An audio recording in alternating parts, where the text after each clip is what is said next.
She came west on a letter that was never written to marry a man who never sent it.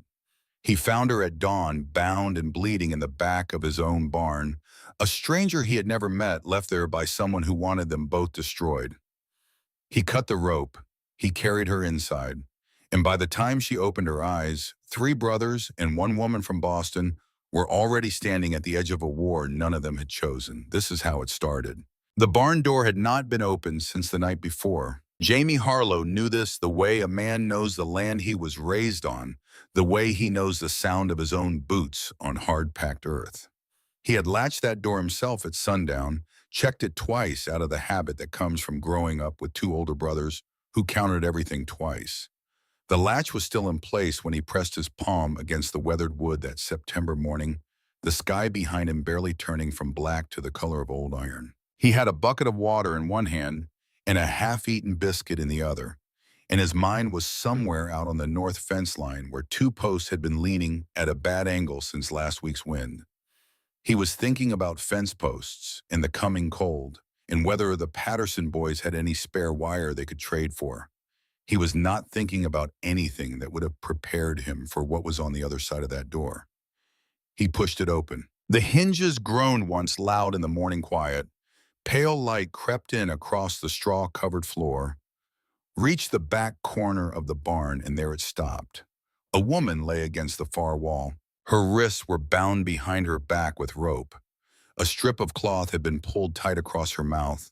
Her dress, the kind of navy blue traveling dress a woman wore when she was arriving somewhere important, was streaked with dust and something darker. There was dried blood above her left eyebrow, not much, but enough. Her head was tilted at the angle of someone who had not chosen to rest there. And her chest, Jamie watched it with the particular stillness of a man who has seen dead animals and knows the difference moved. Slowly, shallowly, but it moved. The bucket hit the ground. "Ethan," he said it once, not loudly, in the way you call your older brother's name when the words to explain have not arrived yet, and the name will have to carry everything else. Then he was across the barn floor, and he was on his knees beside her. One hand already reaching to check the pulse at her throat, the other hand moving toward the rope at her wrists, and his voice had already dropped to the low, steady tone he used with frightened horses. "Easy now, easy, I've got you." She did not respond. She was alive. That was the only fact that mattered in that moment. "Ethan," this time he called it louder. Within 3 minutes, all three brothers stood in that barn. Ethan Harlow moved with the quiet efficiency of a man who had learned a long time ago in places no one back home would ever see that panic was a luxury that got people killed. He cut the rope at her wrist with the knife from his belt in one clean motion, checked the wound above her eye with his thumb, and then looked up at Cole, who was standing in the doorway with an expression that could have meant 100 things and probably meant all of them at once. "She's alive," Ethan said. "Get water. Get it warm." Cole was already gone. Jamie had lowered the woman's head gently onto a folded piece of burlap he had pulled from the shelf without being asked. He was watching her breathe with the focused attention of a young man who has not yet learned to protect himself from caring. It was Ethan who found the letter. When he lifted her slightly to check that nothing had been broken, a folded piece of paper slipped from the inner pocket of her traveling coat and landed in the straw at his knees. He picked it up. He unfolded it. He read it in the thin morning light coming through the barn door. And then he read it again because the first time through a man's mind sometimes refuses to accept what his eyes are showing him. The handwriting was his own, or something close enough to his own that a stranger would not have known the difference. The letters had been copied with care. The slant matched the particular way he left his capital E slightly open at the top. Someone had studied his hand and practiced it. What the letter said in his voice and his name in a signature that looked exactly like his was that he had written to a young woman in Boston with promises he never intended to keep, that he had lured her west under false pretenses, that he would, and here the words had been chosen carefully to sound like the thoughts of a dangerous and dishonorable man, deal with her as he saw fit upon her arrival. Ethan folded the letter and put it in his shirt pocket. He looked at the woman in the straw. He looked at the letter-shaped weight against his chest. and in the particular silence of a man whose mind is moving very fast while the rest of him holds very still, he understood several things at once. Someone had written this letter in his name. Someone had used it to bring this woman west from Boston. Someone had put her in his barn, and the letter had been placed on her person, not dropped, not fallen, but placed so that whoever found her alongside it would find what appeared to be a confession. "That is not your handwriting," Cole said from the doorway. Ethan had not heard him come back. Cole had a way of moving quietly when he chose to, which was not often. "No," Ethan said, "but someone worked very hard to make it look like mine." Cole set the pot of warm water down beside Jamie. He straightened. He looked at the woman, then at Ethan, then at the letter in Ethan's pocket, and the muscle along his jaw moved the way it moved when he was arriving at a conclusion he did not like. "We carry her inside," Cole said. "We figure the rest out after." No one disagreed. They brought her to the cabin and laid her in the only proper bed in the house, the one in the main bedroom where Ethan slept, and not one of the three brothers said a word about this arrangement because there was nothing to say. Jamie built up the fire. Cole brought another blanket from the chest at the foot of the bed. Ethan sat in the chair by the window with the letter unfolded on the table in front of him and read it a third time, looking now, not for what it said, but for what it told him about the person who had written it. They knew this much: her name was Grace Whitmore. It was written on the small leather card inside her traveling bag. She had come from Boston, Massachusetts. She had come expecting to find someone named Ethan Harlow waiting for her.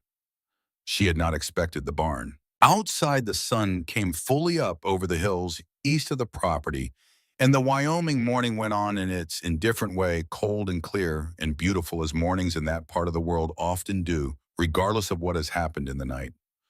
For any of this, there had been a letter. Not the false one, the original. 3 weeks earlier, in Boston, Massachusetts, a young woman named Grace Whitmore had been sitting beside the window of her rented room on the third floor of a narrow building on Hanover Street, and she had been reading a letter for the third time. Not because she did not understand it. She understood it perfectly.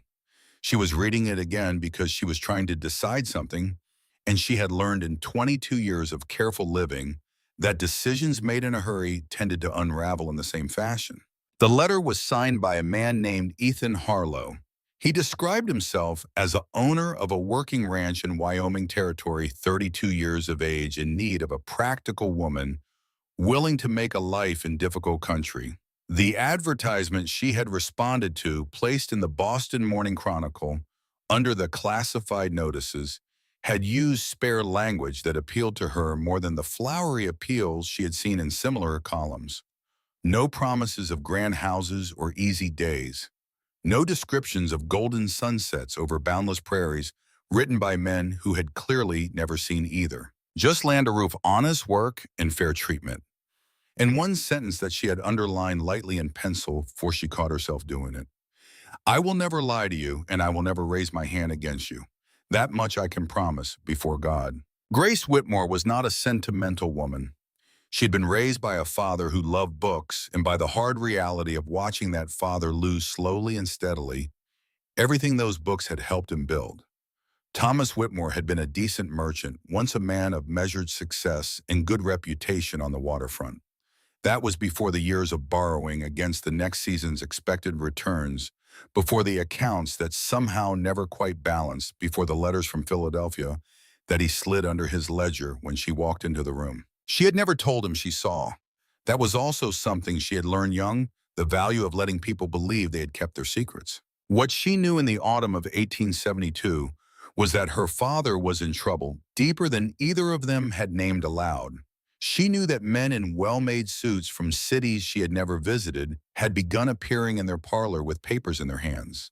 She knew that her father looked older than he should, and that the fear in him which he was not skilled at hiding from a daughter who had been watching him for 2 decades was the specific fear of a man who owes something he cannot repay. She knew because she was Grace Whitmore, and she paid attention to things that if she remained in Boston much longer, her father would try to solve his problems by solving hers, meaning he would arrange something for her, something practical, from his perspective, and probably from the perspective of whichever creditor he was most anxious about, and she would become part of a negotiation she had never agreed to enter.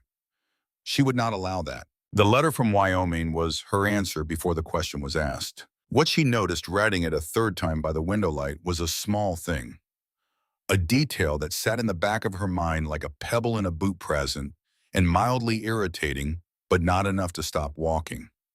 The postmark on the envelope showed the transit stamp from the Boston office clearly enough, but the originating mark, the stamp that should have shown Dry Creek or the nearest postal office in Wyoming territory, was smudged to near illegibility.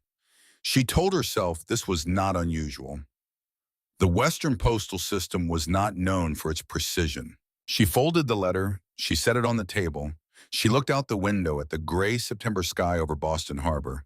Then she opened her writing desk and began composing a reply. There were things she packed into her traveling trunk that a woman in her position was expected to pack, and things she packed that a woman in her position was not expected to need: her mother's Bible, 3 dresses, the Navy traveling dress, a practical gray wool, and one better dress in case circumstances required it, her writing journal, small and leather-bound, in which she had kept observations since she was 14, a set of sewing tools, enough money for emergencies sewn into the hem of her traveling coat, and a small folding knife in a leather sheath, the kind used for cutting cord and rope, and whatever else needed cutting, which the old cook, Mrs. Flanagan, had given her 2 years ago, with the instruction to keep it where she could reach it and not tell her father.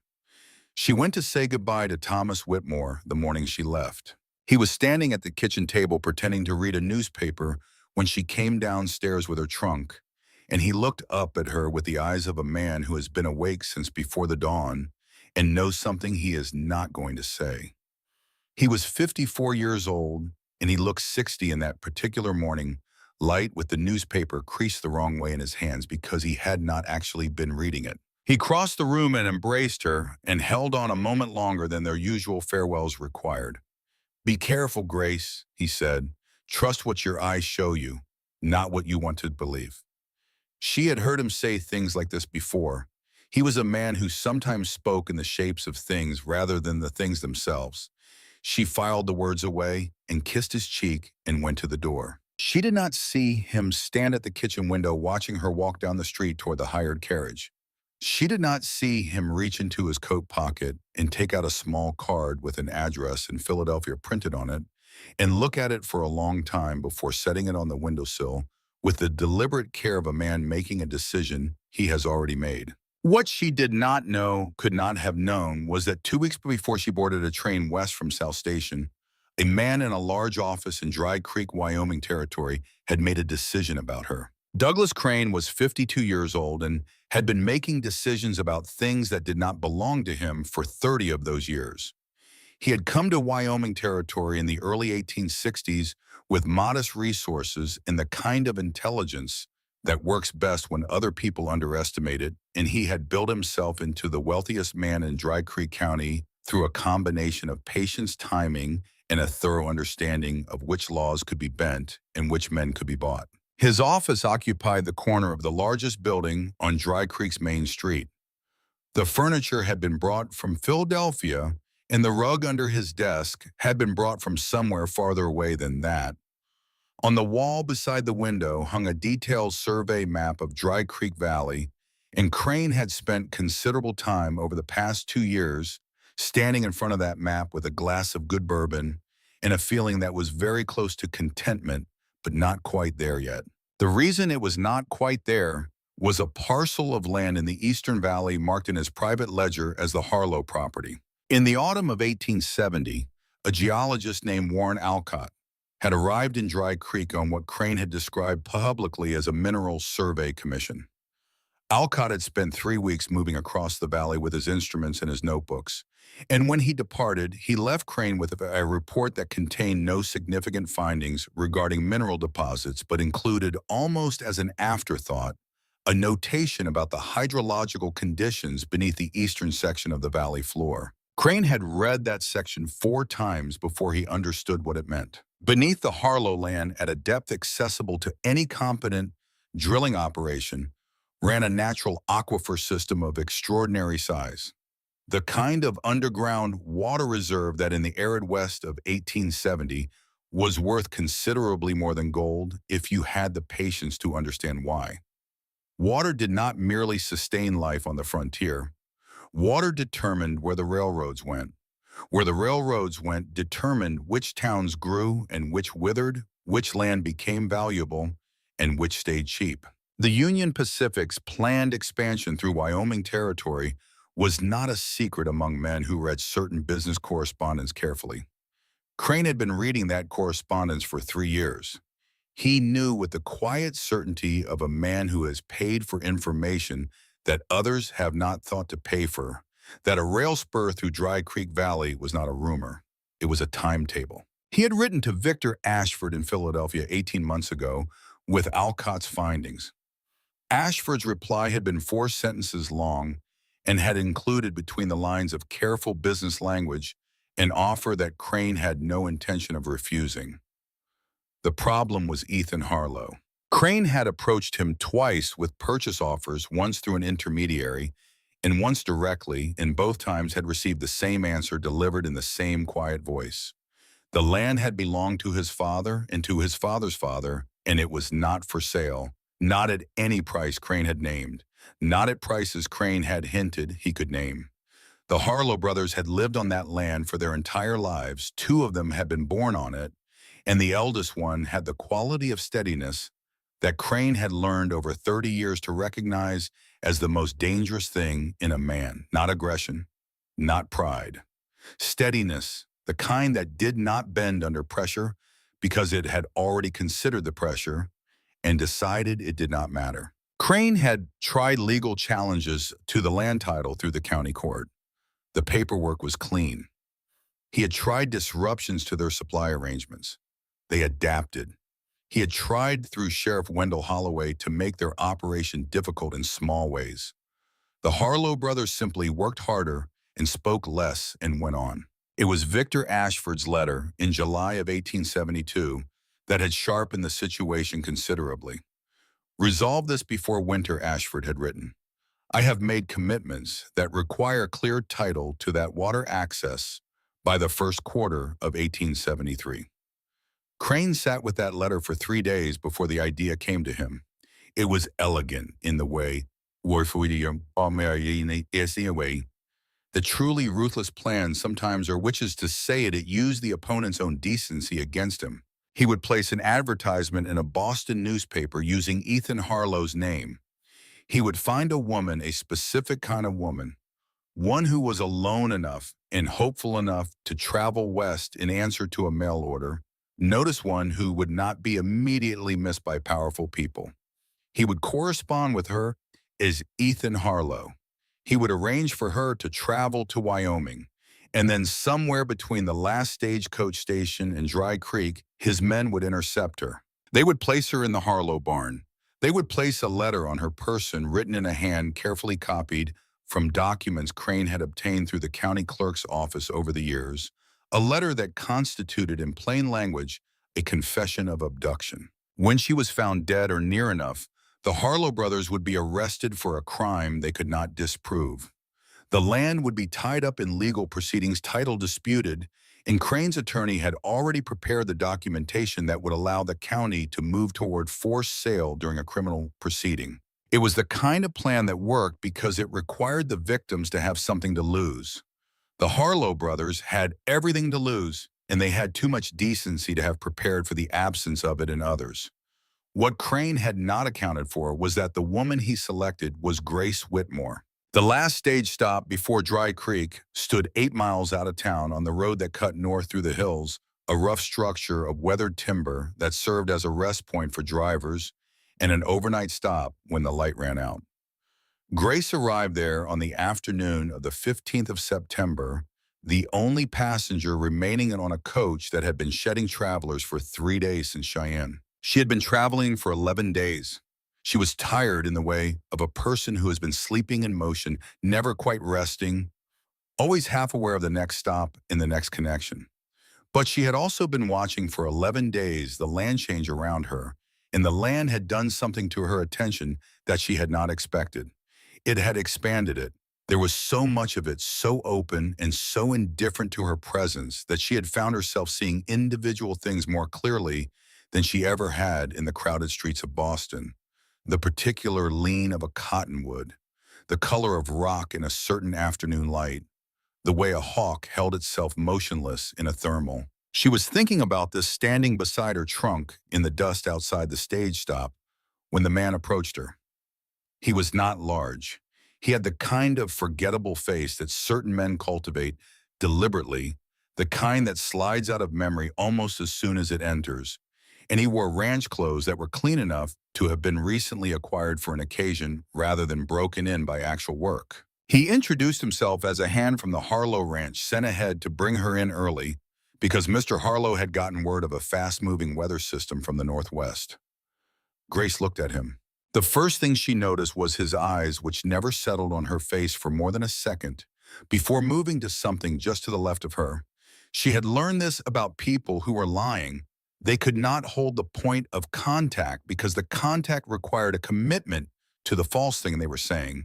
And the false thing was always slightly uncomfortable, even for people practiced at it. The second thing she noticed was the small hesitation when she asked what message Mr. Harlow had sent along with him.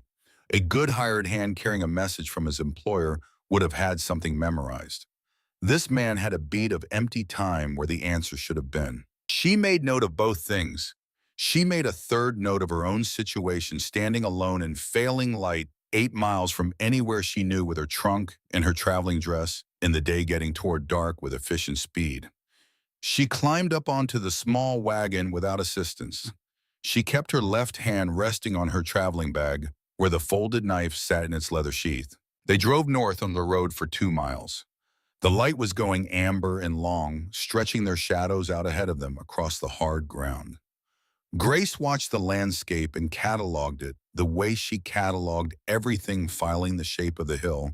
To the left, the dry creek bed. They crossed the dead cottonwood with its 2 broken upper branches pointing east. She was looking at a red-tailed hawk on a fence post when the wagon slowed and stopped. 2 men came out of the shadow of a dry arroyo to the right. They came without haste, which was worse than if they had come quickly. Quick men are frightened. These men were not. She had the knife out of the bag before the first one reached the wagon, but he was faster than she had anticipated, and the cloth came over her mouth and nose before she could do what Mrs. Flanagan had once told her to do with it. The smell was sharp and sweet and wrong, and the world went sideways. What she heard in the last moment before the darkness took everything was one man's voice saying to another low and without particular emotion, "Put her in the Harlow barn. Make it look right." The cabin of the Harlow Ranch was not large. 3 men had been making do in it for 5 years since Ethan came home from the war and found his brothers managing without the things that made managing bearable. And the main room showed this in the way a working space shows the people who use it. The table was solid and scarred. The chairs were mismatched and repaired. The gun rack above the door held 2 Winchesters and a long Sharps buffalo rifle that had belonged to their father and was kept oiled and clean, the way certain things are kept, not because they will be used, but because the care is itself a kind of remembrance. There was no curtain on the kitchen window. There had been one once years ago, but it had gotten torn and no one had replaced it because the things you notice going missing are the things you are already paying attention to. And 3 men working a ranch together develop certain practical blind spots. Grace Whitmore noticed the missing curtain within 30 seconds of regaining consciousness. She lay still for a moment after awareness returned the way she had been taught, by the simple logic of dangerous situations: assess before you move, and took stock. She was in a real bed with a real mattress and a wool blanket that smelled of cedar and wood smoke. The ceiling above her was rough-hewn timber, unpainted, with a small, dark knot in the third beam from the window that her eyes went to, automatically because her eyes were still doing the cataloging work, even while the rest of her was determining that her wrists were no longer bound, and her jaw was no longer aching from the cloth gag, and she was by every test she could apply uninjured except for the dried cut above her eye, which announced itself as a dull, stinging pressure. The room was daylit, late morning light she judged by its angle. She had been unconscious for hours. She sat up slowly. The room told her things immediately. One bed, one man's room, everything here the work of practical hands with no decorative instinct and no particular consciousness of absence. A coat on a peg, a pair of boots beneath it, a small shelf with 3 books on it. 2 were army manuals she could read the spines of from where she sat, and one was a Bible. A pistol belt hung on the bedpost holster, and all which meant whoever owned this room had chosen not to be armed when they entered it. She filed this, heavy boots outside the door, a pause, a knock. She said nothing. The door opened inward, and she looked up, and then found his face. He was very tall. She had not known quite what to expect, but she had formed some image as a person will when they have been corresponding with someone, and what she had formed was not this. This was a man who looked like the land he lived on, weathered and permanent, and not much concerned with how it appeared. His hair was dark and going toward gray at the temples, and his face had been shaped by years of outdoor work into something that was not exactly handsome, but was she thought honest in the way that faces occasionally are, the way a face is when a person has stopped trying to make it say anything other than what it means. His eyes were amber-colored. She noticed them because they were looking at her with an expression she had not expected and would have had difficulty naming. Not suspicion, not guilt, something closer to the careful attentiveness of a person who is about to say something they want to get exactly right. "Miss Whitmore," he said. His voice was low and measured. "My name is Ethan Harlow. I did not write that letter. I need you to know that before anything else." Grace looked at him. She had learned that silence applied correctly told you more than questions. He stood in the doorway with his right hand open at his side and his left hand holding the door frame, and he did not fill the room with words the way a guilty man fills a room with explanations. He said what he had to say, and then he waited. She looked at his hands, the right one open, the left one holding but not gripping. She looked at the holster on the bedpost behind her, the one he had left there rather than wearing into a room with an injured woman he didn't know. She looked at his eyes. "Then who did?" she asked. "That is what I intend to find out." 2 other men appeared behind him in the doorway, and she understood from their faces and their builds that these were the brothers she had been told about, or more accurately, that whoever had written the false letter had known about them and used that knowledge. The one on the left was broader through the shoulders and had a watchfulness in his expression that she read as assessment rather than welcome, studying her the way you study something that might be a problem.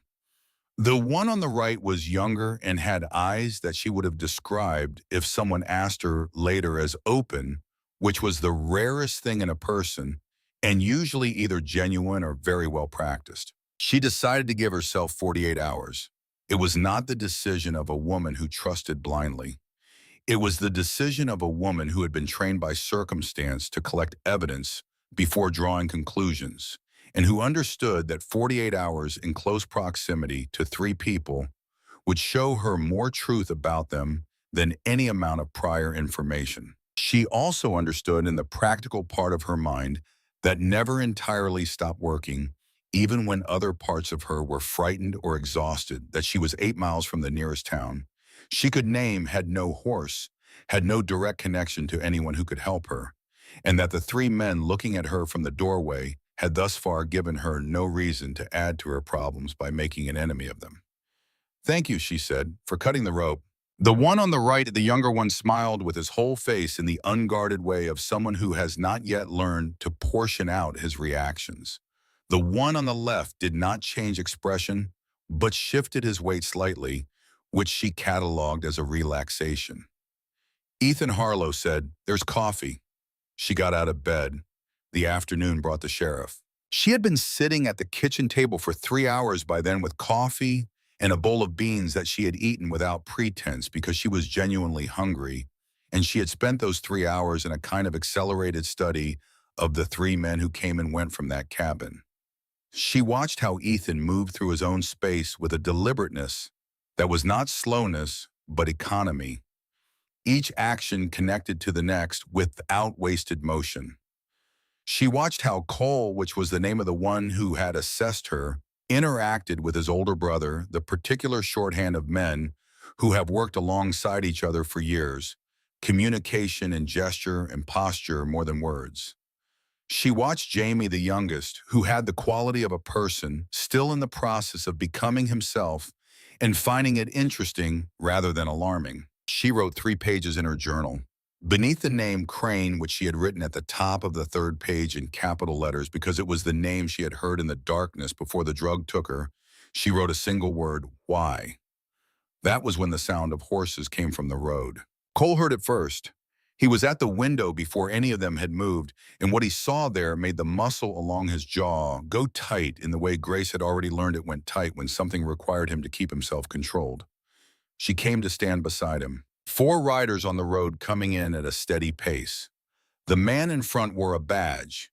He was 50 or so with a broad red face and the posture of a man who carries authority the way some men carry extra weight, present but uncomfortable. Behind him, 3 younger men with rifles resting across their saddles. She went to the door before any of the brothers moved. "Miss Whitmore," Ethan said, not a command, more a question. "I have this," she said, and stepped out onto the porch. Sheriff Wendell Holloway pulled up his horse 10 feet from the porch steps and looked at the young woman standing there in a navy blue traveling dress with dried blood above her eye, in the stillness of someone who is about to say something that cannot be unsaid. He had his paper out the warrant Crane's attorney had drafted and pushed through the county circuit in less than a day, and he had the uncomfortable feeling of a man who has been handed a tool by someone he doesn't entirely trust and been told it's the right tool for the job. He had his doubts. He was a man who had long since traded his instincts for the practical considerations of keeping his position and providing for the household that included a boy he had raised as his own for 18 years. And he told himself his doubts were a luxury. "Ethan Harlow, Cole Harlow, James Harlow," he read from the paper. "By order of Dry Creek County Circuit, you are under arrest for the abduction of one Grace Whitmore of Boston, Massachusetts, and for..." Sheriff. She said it the way a woman who has been educated says a word when she wants it to land at its full weight. He stopped. "My name is Grace Whitmore," she said. "I am standing in front of you because I am unharmed, which I am because of the 3 men you are here to arrest. I was drugged and bound and placed in that barn by men I did not know and cannot yet fully identify. These men found me and freed me and gave me shelter. They did not do it. And if you proceed with this arrest, I will testify to exactly what I have told you in any court in Wyoming territory. And I will additionally state for the record that the individuals responsible told each other in my hearing that they needed the scene to look as though the Harlow brothers had committed this crime." The horses shifted. One of the younger deputies coughed. The paper in Holloway's hand was very still.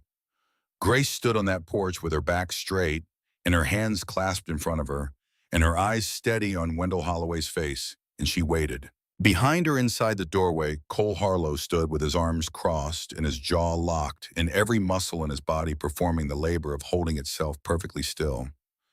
This was the kind of labor he was not naturally gifted at, and it was costing him something considerable. Ethan stood 2 steps back from the door. Holloway looked at the woman on the porch.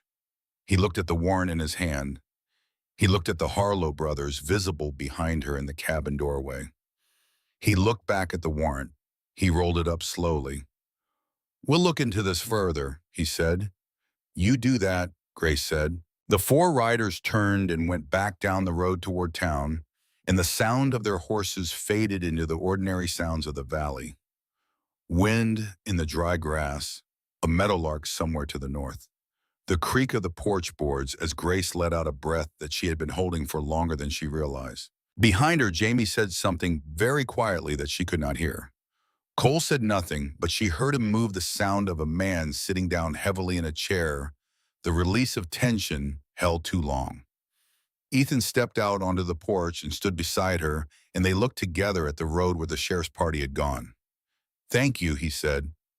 "Don't thank me yet," she said. "Whoever planned this will not stop at one failed attempt." He looked at her then with those amber eyes in the afternoon light, and there was something in his expression that had not been there in the morning. Not warmth exactly, something more durable than warmth. The recognition one careful person gives to another. "No," he said, "they won't." That night, the three brothers slept in the barn. No one discussed this arrangement. Ethan brought extra blankets from the chest. Cole checked the latches on the doors and windows of the cabin with the thoroughness of a man who does not intend to be surprised twice. Jamie set a fresh pitcher of water on the table inside and then stood for a moment in the cabin doorway, looking at the woman sitting at the table with her journal open and her pen moving, and the expression on his face was the one he wore when something seemed to him exactly right in a way he couldn't quite articulate. He said goodnight. She said goodnight. Outside, Ethan sat on the top rail of the east fence for a time after his brothers had gone inside the barn, looking at the stars over the Wyoming hills. The night was clear and cold, and the kind of dark that only exists far from cities, the kind where the stars are not decoration, but the actual sky pressing down with all its weight and all its distance. He had the false letter in his shirt pocket still. He took it out and looked at it in the starlight, which was not enough to read by, but was enough to see the shape of words on paper, the outline of sentences that had been constructed to destroy three lives with the patience and intelligence of someone who understood that the most efficient weapon against a man of honor is a document that appears to prove he has none. Someone had done this. Someone with resources and patience and a reason specific enough to justify the complexity of the plan.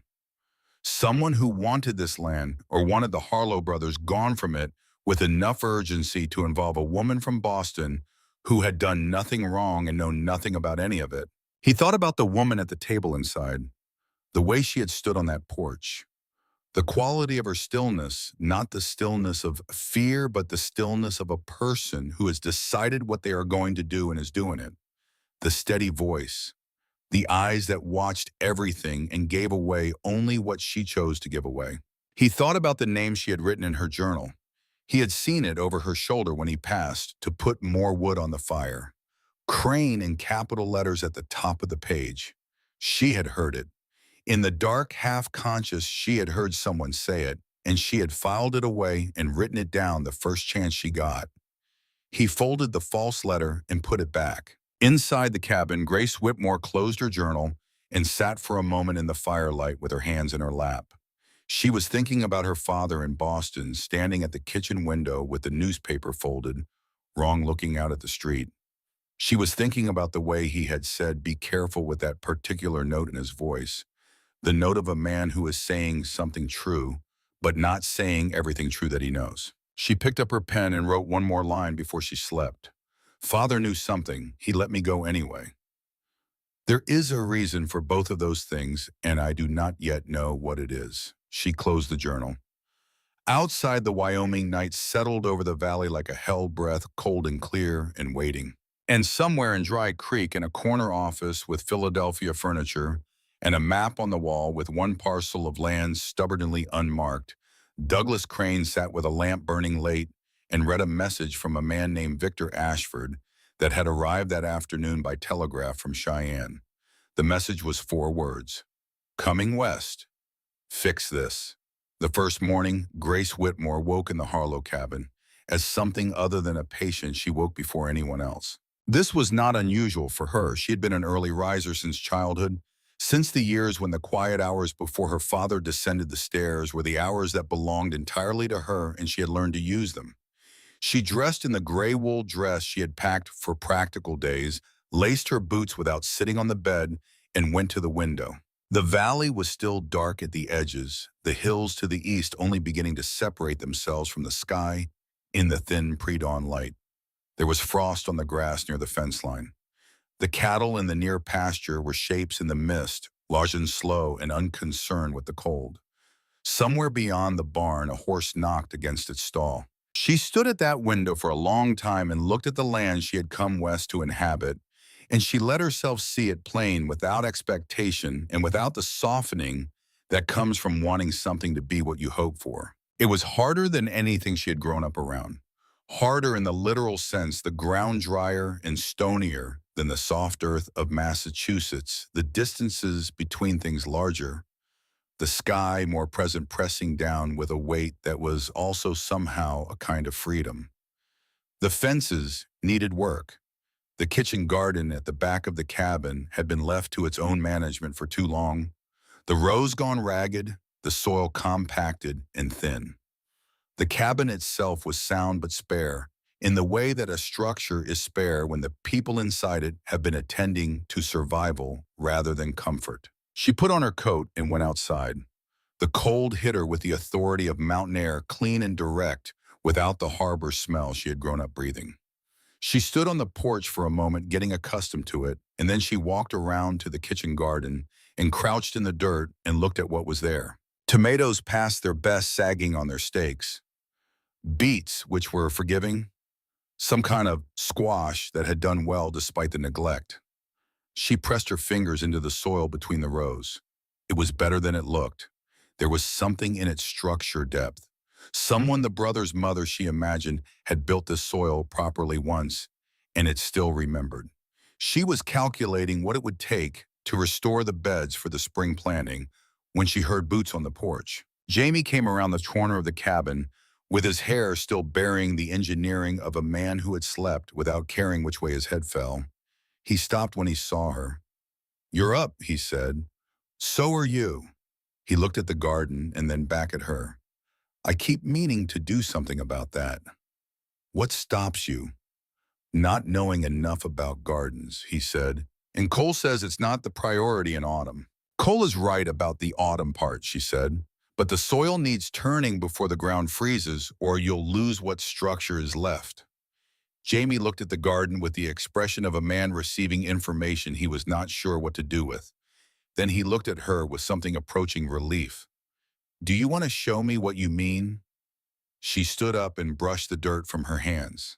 They worked together for an hour before the sun was fully up, turning the beds with a fork she found in the small shed beside the garden, Grace directing and Jamie working, and in that hour she learned more about Jamie Harlow than any amount of formal conversation would have provided. He asked questions without embarrassment when he did not know something.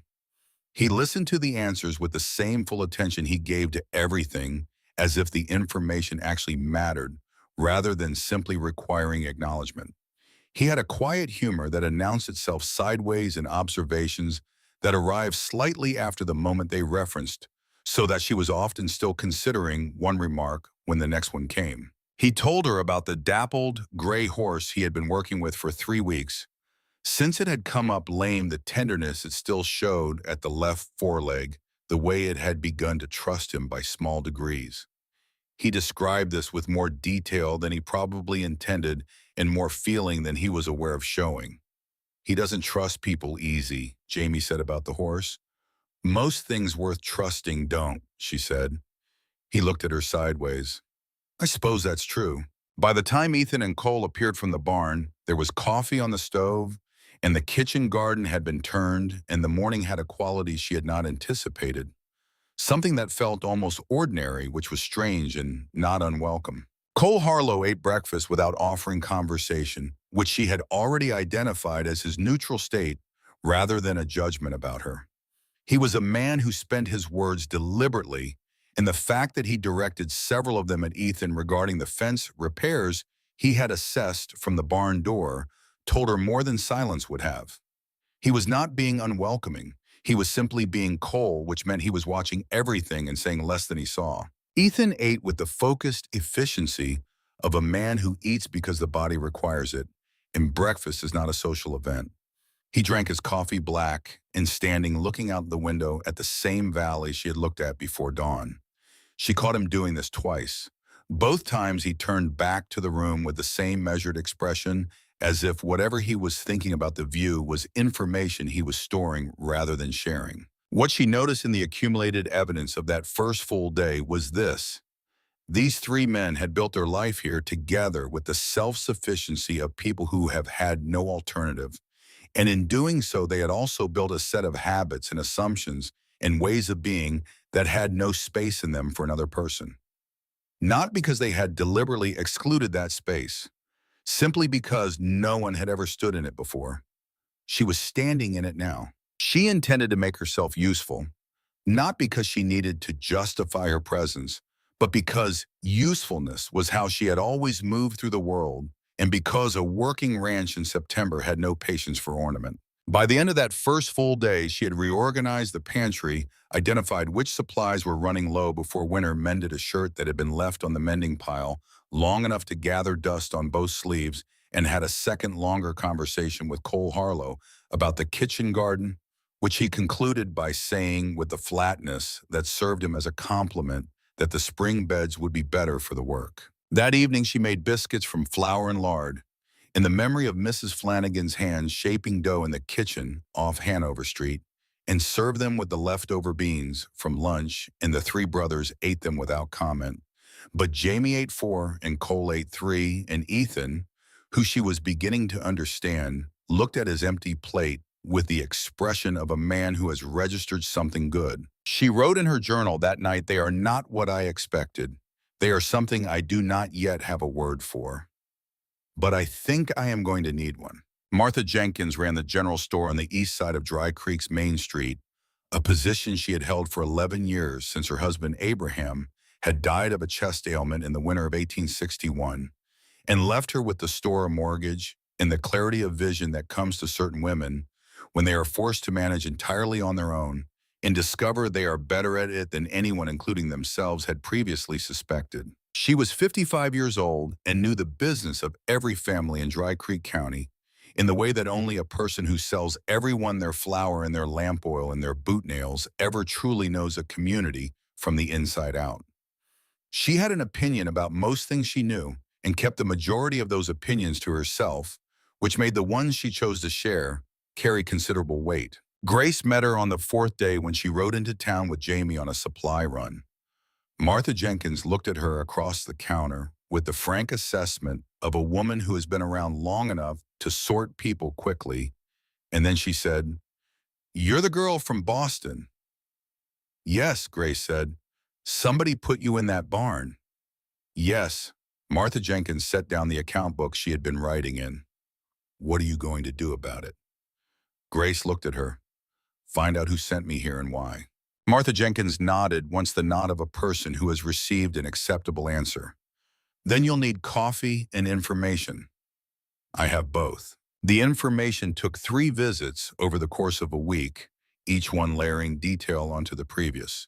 The way you build a picture of something by walking around it from different angles. What Martha knew about Douglas Crane was not the information that was publicly available in Dry Creek, the story of a successful man who had built himself a position through hard work and good judgment. What she knew was the information that existed in the gaps of that story, the places where the official account did not quite account for what had actually happened. She described 3 neighboring ranchers who had sold their land to Crane within the previous 4 years. In each case, the sale had come after a period of unusual difficulty for the seller. 2 had experienced significant unexplained losses in their herd's animals, sickening and dying in ways that the local veterinarian had not been able to fully explain. The 3rd had found himself involved in a legal dispute over his water rights that had drained his resources over 18 months before he accepted Crane's offer. "He buys low," Martha said, after making it expensive to say no. "Has anyone reported this to anyone?" "Wendell Holloway is the only law in this county," Martha said with the dryness of someone describing a structural problem they have lived with long enough to have lost their outrage about it. "What about the federal circuit?" Martha looked at her with something that shifted toward interest.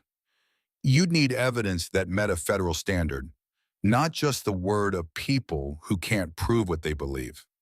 Grace thought about this on the ride back to the ranch, with the Wyoming hills orange and red around her in the late October light, and Jamie riding beside her and asking her what she was thinking about. She told him she was thinking about what evidence looks like when it is built to be invisible. He was quiet for a moment. "Ethan says that kind of thing is always visible from the right angle. You just have to find the angle." She looked at him. "Does he?" "He doesn't say a lot," Jamie allowed, "but what he says tends to be right."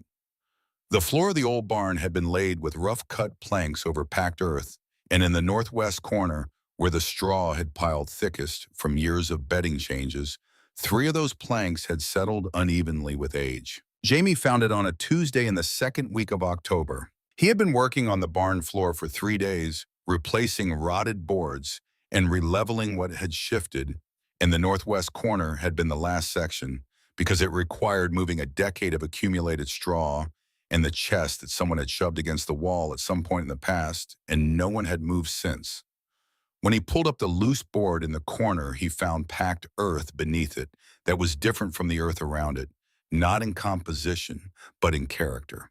It had been disturbed and repacked, within the last few years at most. He called Ethan, who brought a short-handled spade, and what they found 8 inches down was a metal box about the size of a large book sealed with a latch that had been pressed shut and left for what the rust on its hinge suggested was somewhere between 2 and 4 years. They brought it to the table in the cabin. Grace was the one who opened it. Inside, wrapped in oilcloth, were several sheets of paper. The top sheet was a formal document with a printed letterhead at the top, the kind that came from an office with money for good paper. And at the center of that letterhead, printed in small, precise type, was a circular device, a circle, the letter A inside it, 2 vertical lines through the circle parallel like rails, Ashford Western Land Trust, Philadelphia, Pennsylvania. Beneath the letterhead, in the language of technical surveying that she had to read slowly to follow, was a report dated October 1870. The author was a W. Alcott, described in the document as a consulting geologist retained by the trust. The report described the results of a hydrological survey conducted in Dry Creek Valley, Wyoming Territory in September and October of 1870. She read it once quickly and understood the shape of what it said. She read it again slowly and understood the details. She looked up at Ethan, who was standing across the table from her. "There is water under this land," she said. "Underground, a large natural system, more water than anything else within 50 miles according to this." Cole was at the window. He turned around. "Under our land?" Ethan said. Not a question. "Under the eastern section, the piece you haven't cultivated." She held up the second page, which was a map. The survey lines ran across a drawing of the valley that she recognized from the shape of the hills and the creek line, and the hatched markings indicating the underground water source sat entirely within the boundaries of the parcel labeled Harlow in the surveyor's hand. The room was quiet in the way that rooms are quiet when information of significant weight has just been set in the middle of them. Jamie said from the doorway, "How much is that worth?" "Not water by itself," Grace said. She looked at the document in her hands. She was thinking. "But the Union Pacific is expanding its line through Wyoming Territory. I read about it in the Chicago papers on the way west. A rail line needs water at regular intervals for the steam engines. Whoever controls the water source controls where the line goes, and whoever controls where the line goes controls which land becomes valuable and which stays cheap." She set the paper down. "This isn't about a ranch." "No," Ethan said quietly. "This is about a railroad." Cole said a word that was not appropriate for polite company, and then looked briefly at Grace with the expression of a man remembering that polite company was present. She did not acknowledge this. She was still looking at the document. "This was buried here," she said. "Someone hid this. Someone who didn't want Crane to have it." "The previous owner," Ethan said. "A man named Alcott sold my father this property in 1868. He kept the eastern section in the arrangement longer than the rest, deeded it separately in 1869. I never knew why." "I think you do now," she said. She studied the letterhead, the circle, the A, the 2 parallel lines. The symbol sat in her memory like something seen before and almost forgotten, the way a word sits on the tip of the tongue. She turned it in her mind the way you turn a key looking for the lock it fits. She found it at 2 in the morning, sitting with the lamp burning low and her journal open on the table. The letters from Philadelphia, the ones her father had slid under his ledger when she walked into the room, the ones sealed with a pressed wax disc that she had seen twice on his desk before he moved them. The wax had been a dark red, and the impression in it had been she was now certain the same circle with its letter and its parallel lines. She wrote it in her journal. She wrote it slowly and without haste, the way she had learned to write the things she needed to look at clearly. Her father owed money to Ashford Western Land Trust. The trust had used him. How much they had used him, what he knew, and what he had been made to do with what he knew she could not yet say. But the letter that had drawn her to Wyoming, the letter signed in Ethan Harlow's name, had reached her through a Boston newspaper. Someone had placed it there knowing she would see it. Someone who knew she read the Chronicle. Someone who knew she was the kind of woman who might answer such an advertisement. Someone who knew Thomas Whitmore's household from the inside. She sat with this for a long time. Then she got up and went to Ethan's door and knocked. He answered within seconds, which told her he had not been sleeping. "I need to tell you something," she said. "Come in," and he said. He moved to the chair at the table and she sat across from him, and she told him what she had worked out plain and in order without softening any part of it. He listened with the complete stillness that she was coming to understand as one of his characteristic qualities, the absolute presence of a person who gives their full attention as a matter of commitment rather than courtesy. When she finished, he was quiet for a moment. "Your father," he said, "do you think he knew what they were going to do with the information they got from him?" "I think he knew something was wrong," she said. "I don't know how much, but he warned me at the station, in his way." "That's not nothing." "No," she said, "it isn't." He looked at the table between them and then at her. "I'm sorry," he said, "that you came out here for this." She met his eyes. "I came out here for something honest," she said. "I may have found it despite the dishonest means." The silence between them was not the silence of strangers who have run out of words. It was the other kind, and she was aware of this in a way she was not entirely comfortable with. Not because it frightened her, but because she was a careful woman and she was not ready to be careless about anything yet. She said goodnight. She went to bed and lay awake for a time, and then slept, and the Wyoming stars outside the window did not care either way. The following afternoon, she went with Jamie to the telegraph office in Dry Creek. She had composed the message to an old family friend in Boston, a solicitor named Edgarton, who had known her father for 30 years and could be trusted with an inquiry sent from a distance. She kept it short. She asked what he knew of Ashford Western Land Trust and its principles. She paid for the message and turned to find Jamie already in conversation with Amos Pratt. Amos was 12 years old, the son of Hector Pratt, who ran the smithy on the south end of Main Street, and he was the kind of child who had discovered early that being small and unremarkable in appearance was an advantage in a town where adults rarely finished their private conversations before sending him on to the next errand. He had been carrying messages, filling water barrels, sweeping porches, and mending harness leather since he was 8, and in 4 years of this work, he had heard most of what there was to hear in Dry Creek, without anyone ever pausing to consider what a boy of 12 did with what he listened to. He had dark brown hair that needed cutting and sharp eyes that moved faster than most adults gave him credit for, and a quick assessing look that reminded Grace of herself at that age, which was not a quality she had expected to find in a child in Wyoming territory. Jamie introduced them with the ease of two people who have known each other since the boy was 6. Amos looked at Grace with the direct appraisal of a person who has no reason to be tactful. "You're the one from Boston," he said. "I seem to be known for that," she said. "I heard you made the sheriff take back his warrant," he said. "I persuaded him to reconsider." Amos nodded, appearing to find this satisfactory. Then he said in a different tone, lower and more deliberate, the tone of a person who has information they have been waiting for the appropriate moment to deploy. "Mr. Crane has men coming from out of county. I heard him say so to Mr. Holloway's deputy, the younger one in the feed store yesterday. He said to have them ready by end of the week." Grace looked at him carefully.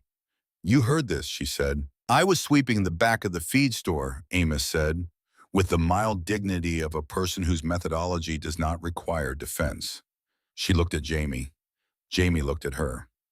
They rode back to the ranch at a pace that was faster than they had ridden into town. Deputy Ray Holloway was 26 years old and had his mother's dark coloring, and his actual father's jaw, which was Douglas Crane's jaw, a fact that was visible to anyone who looked at the two of them side by side and knew enough to look.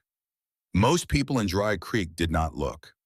It was one of the many things that people in a small town sometimes collectively decide not to see because seeing it creates obligations no one has volunteered for. Reverend Cornelius Hale had been in Dry Creek since before it had its name, and he had performed the baptisms of many children in the county over 30 years.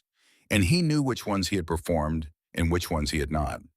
He was not a man who spoke carelessly about private matters, but he was also in the way of old clergymen who have watched more than they have been credited with watching, not entirely able to conceal the weight of what he knew when someone asked him the right question in the right way. Grace asked him the right question on a Wednesday afternoon, sitting across the small table in the church's front room with a cup of tea that was mostly hot water. And what Reverend Hale told her in the careful language of a man who was not technically saying what he was actually saying was that Wendell Holloway had a son who had not come to the Holloway house through the ordinary means, and that the timing of the boy's arrival in that household and the timing of certain arrangements between Crane and the sheriff's office were not in his long observation unrelated. She thanked him for the tea. She rode back through the October afternoon and arrived at the ranch to find Ethan and Cole at the kitchen table with a man named Henderson, who ran cattle on the west side of the valley and had the look of a person who has been recently persuaded of something he was already inclined to believe. She stood in the doorway and let them finish. What Cole had done, she learned later in the week since she had arrived, and the world had begun to clarify itself, was ride to 3 neighboring properties and have the kind of direct conversations that Cole Harlow was particularly suited to have, conversations that stripped away the polite fictions that had allowed decent people to keep their distance from a problem that they understood was getting worse. He was not a man who made things comfortable. He was a man who made things clear, and in circumstances where clarity was what was needed, this was the more useful quality. Henderson would speak to Walsh. Walsh would speak to the Patterson brothers.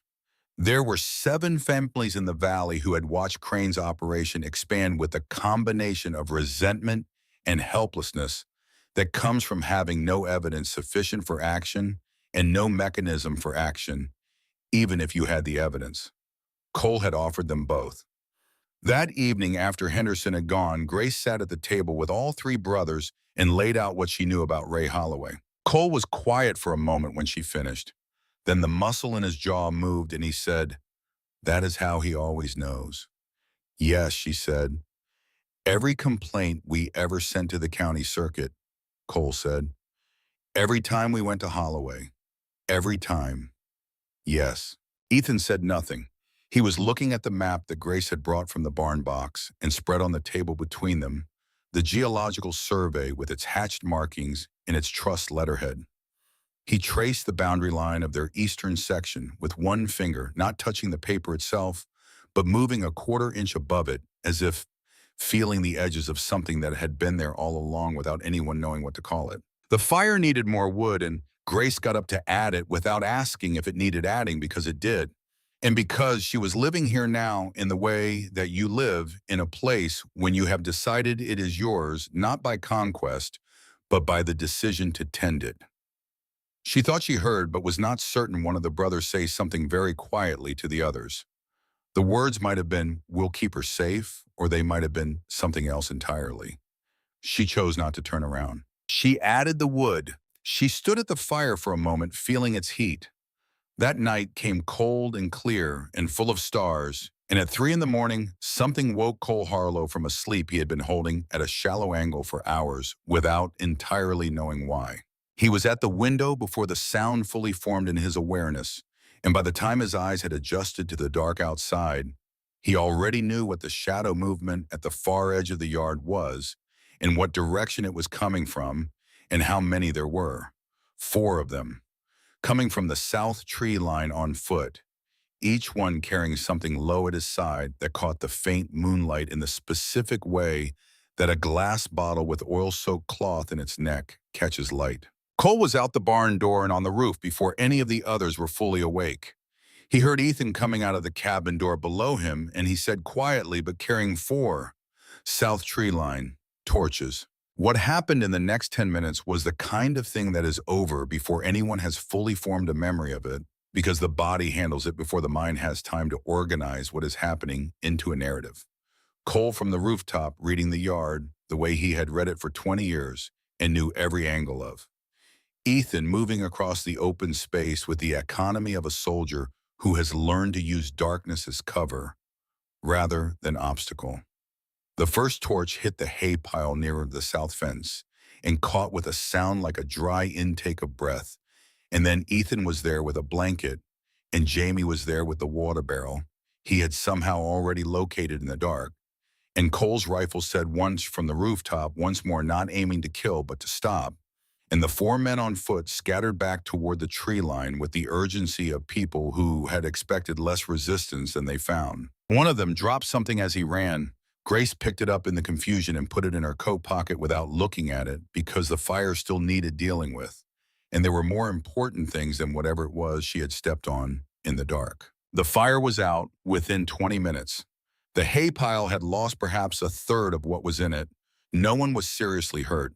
Cole had a splinter in his palm from the roof planking. Ethan's shoulder, the left one, had taken the impact of a fall against the fence rail and was carrying a bruise that he did not mention until 2 days later when it showed above his collar. When it was over and the 4 men were gone back into whatever dark they had come from, and the ranch was quiet again in the loaded quiet of a place where a threat has passed but not resolved, Grace stood near the scorched fence line and opened her hand to look at what she had picked up in the dark. A brass coat button, small, decorative rather than practical, engraved with a pattern she recognized after a moment of study as the kind of custom work that was done in shops in large eastern cities for clients who ordered their clothing bespoke. She held it up in the moonlight. On its face in the center of the engraved flourish were the initials of a manufacturing firm she had seen represented in the better tailoring establishments of Boston, Arnold and Sons, Chestnut Street, Philadelphia. She looked at the button for a long time. Then she turned to Ethan, who was standing 3 feet away, brushing char from his coat. "Where is the nearest telegraph office that is not in Dry Creek?" He looked at her, then at the button in her hand. 40 miles east, Pembroke Station. Why, because I have a message I need to send that cannot go through the Dry Creek office, she said, and I need it to go tonight or as close to tonight as we can manage. He looked at the button again. Philadelphia, she said. He sent Cole with her at first light, the 2 of them riding the 40 miles east in the cold with the hills turning from black to gray to the pale gold of a late October morning. And she thought about the button in her coat pocket and the letterhead in the barn box, and the man in Boston who had slid his Philadelphia correspondence under his ledger when his daughter came into the room and the shape that all of it was beginning to make. She thought about what Reverend Haley had said in his careful, indirect way about Ray Holloway, and the question of which loyalties bind and which ones break. She thought about Ethan standing in the yard in the cold before dawn, looking at the scorched fence rail with the expression of a man adding things to a column that is getting long. She thought about what it meant that someone had sent men from Philadelphia wearing Philadelphia tailor's buttons to burn a hay pile on a Wyoming ranch in October, and what it said about the distance between the problem they were in and the nearest authority with the power to do anything about it. The telegraph office at Pembroke Station was run by a man of 60 with a green shade on his lamp and no interest in the content of the messages he sent, which was the precise quality Grace required. She wrote out 2 messages at the small desk he provided and paid for both. The first went to her contact in Boston. The second went to a name and address in Cheyenne that she had memorized from the back page of the Colorado law directory she had read on the train coming west, the name of the federal circuit judge whose jurisdiction covered Wyoming territory. She did not tell Cole everything she had written. He did not ask. They rode back the 40 miles in the same companionable silence they had ridden out in, and halfway home, Cole said without particular inflection, "You're not what I thought you were going to be." She looked at him. "What did you think I was going to be?" He was quiet for a moment. Someone who needed things done for her.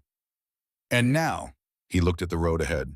Someone who gets things done. She filed this in the category of high compliments from Cole Harlow and did not respond because she had already learned that responding to Cole's compliments caused them to retreat.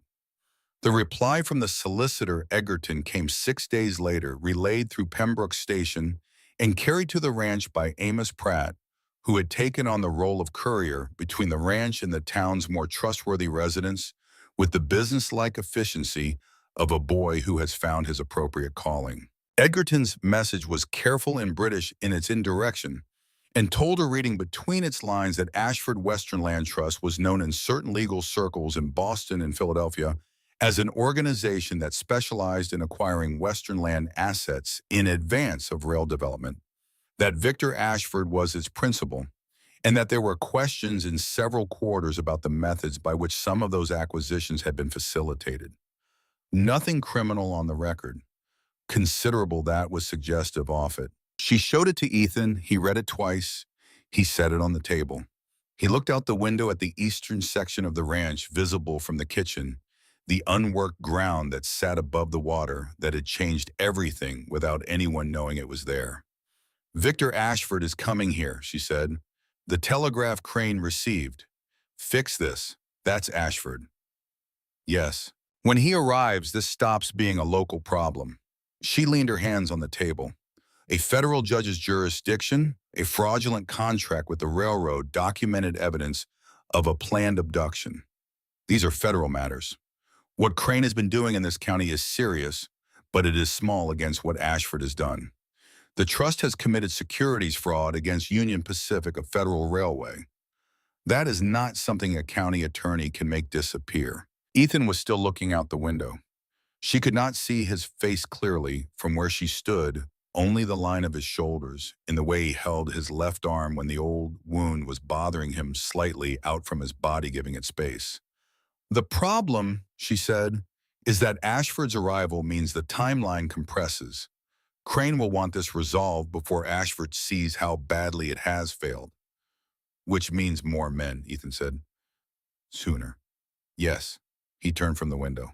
What he said then was the thing she had been considering how to ask for and had not yet found the words for, and he said it in the same quiet voice. He said everything in the voice that had learned sometime in the years since Virginia that the weight of a thing had nothing to do with how loudly it was delivered. Henderson and Walsh will stand with us if we ask them. The Patterson boys, old McCready from the North End, they've been watching Crane for years and they've got grievances of their own.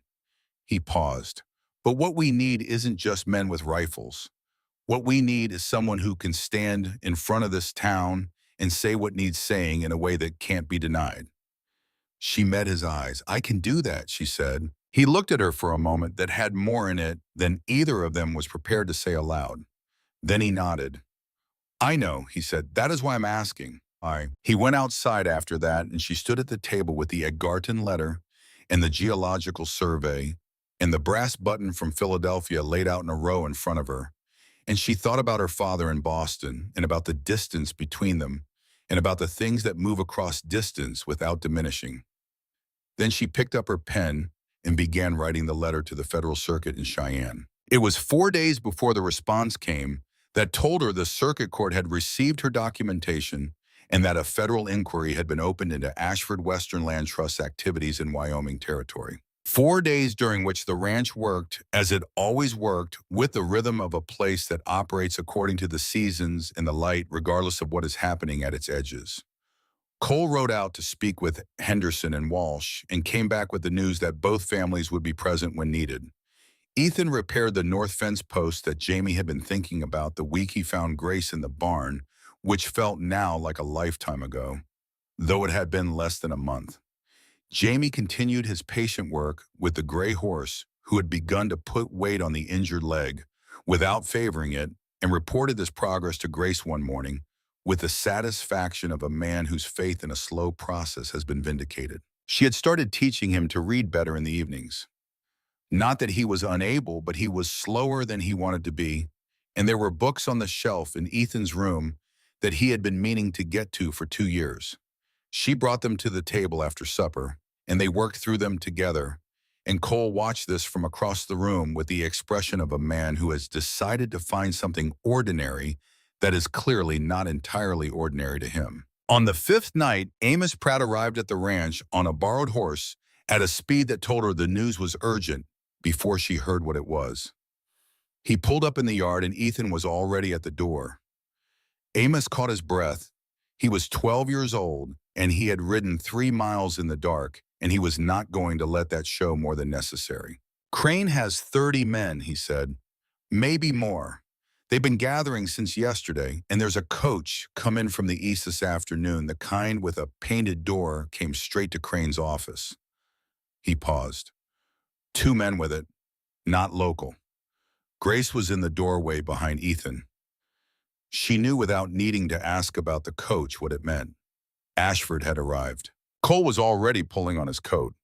Ethan stepped back inside, and the 4 of them stood around the kitchen table in the lamplight, and the lamp threw their shadows large against the walls, the way shadows go large when the light is low. And Grace looked at the 3 brothers, and they looked at her, and the thing between them which had been building through a month of shared days and shared work and shared danger was present in the room as fully as any of them were. We need more people, and we need them before morning, Cole said. I'll ride to Henderson, Jamie said.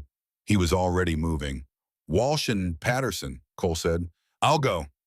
Send Amos to Reverend Hale, Grace said. The church. If this is going to be a public accounting, it needs a public space that no one can object to. They all looked at her. Tomorrow morning, she said, before Crane can organize, before Ashford can understand how much has already been built against him. She looked at Ethan. If I stand in front of this town with what we have, it stops being the Harlow brothers' problem. It becomes something the whole valley has to answer. Ethan was quiet. The fire was burning low, and neither of them moved to add wood. We'll need the documents, he said. I have them. He looked at her for a long moment in the firelight, and in his expression was something that she recognized because she had seen it before in the faces of people who have stopped deciding whether to trust and simply begun. Built this with our own hands, he said quietly, and she understood he was not talking about the papers or the plan or the morning. He was talking about all of it, the month of it, the every part of it. Outside, the Wyoming night was cold and deep and entirely silent, and in the distance, somewhere on the road between Dry Creek and the ranch, 2 brothers were riding hard toward neighbors who were ready to be asked. The lamp burned low on the table between them, and neither of them spoke, and the documents lay spread between their hands, and the morning was 4 hours away. When Cole left and Jamie left, and Amos Pratt took off on his borrowed horse toward the church, Ethan went to the door and stood looking out at the dark yard and the dark hills beyond it. And Grace stood at the table and looked at the back of him, the set of his shoulders, and the stillness. That was not emptiness, but the opposite of emptiness, a man holding a great deal very quietly. She said, winter always ends. She had heard Jamie say it to the injured horse weeks ago in the barn, and she had written it in her journal and known it was the kind of thing that outlasts the moment it is set in. Ethan turned from the door. He looked at her. It does, he said. He went to add wood to the fire, and she began putting the documents in order for the morning.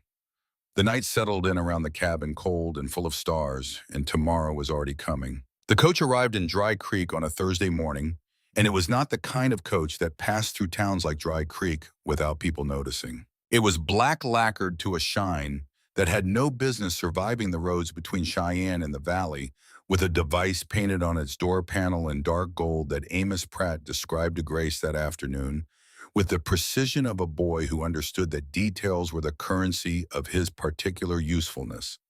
A circle, a letter in its center, 2 lines through it parallel and deliberate, like something laid across a map to show you where the important thing was. She already knew what it meant. She had known since the barn box and the survey report and the long night of putting the pieces together in the order they actually went. But seeing it described in Amos's careful words, hearing that it had rolled down Main Street and stopped in front of Douglas Crane's building at 10 in the morning, while the town went about its business around it, made it real in the way that things only become real when they arrive in the physical world and occupy space in it. Victor Ashford was in Dry Creek. The two men who had ridden alongside the coach, Amos said, were not the kind of men who carried luggage. They had the look and the posture of men who carried other things and wore their coats cut to accommodate this. Grace listened. She thanked him. She sent him back toward town with a message for Martha Jenkins that said only tomorrow morning before the church opens. Then she went to find Ethan. He was at the north fence, the one he had finally got to replacing, after weeks of it, sitting on the list behind more urgent things. He was working alone, setting posts with the methodical focus he brought to physical labor, each stroke of the mallet even and complete. His hat was pushed back and his coat was open despite the cold. He heard her coming and did not stop working until she was close enough for a normal conversation.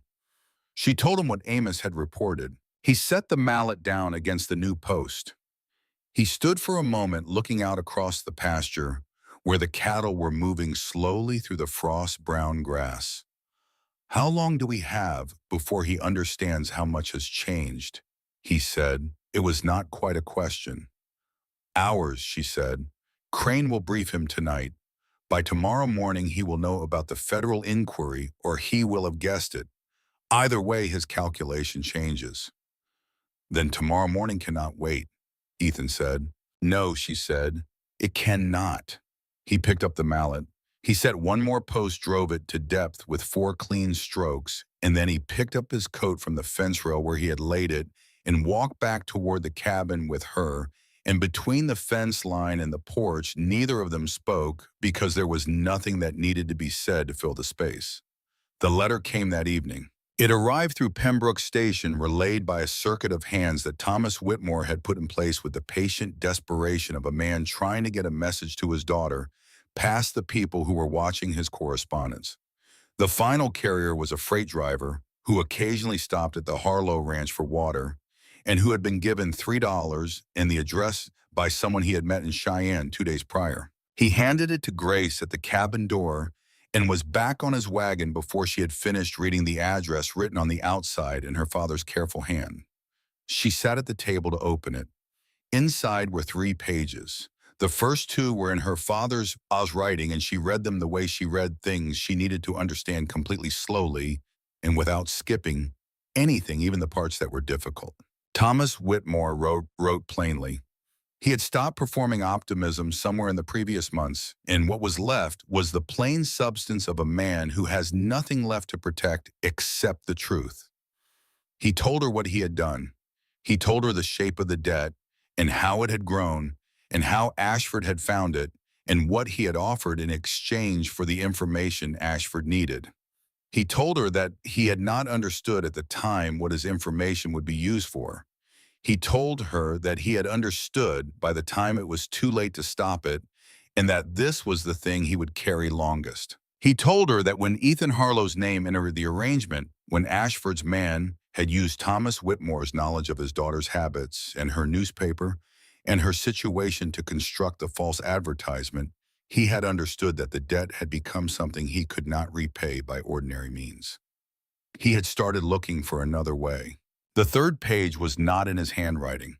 It was a photographic copy, the kind made by a process that required careful light and careful chemistry of a document he had seen once in Ashford's Philadelphia office during a meeting. He should not have been present for that. He had memorized in its essential parts and reconstructed afterward with the help of the same solicitor, Edgerton, whose name Grace had used for her earlier inquiry. It was a contract between Ashford Western Land Trust and the Union Pacific Railroad Company, dated November 1871.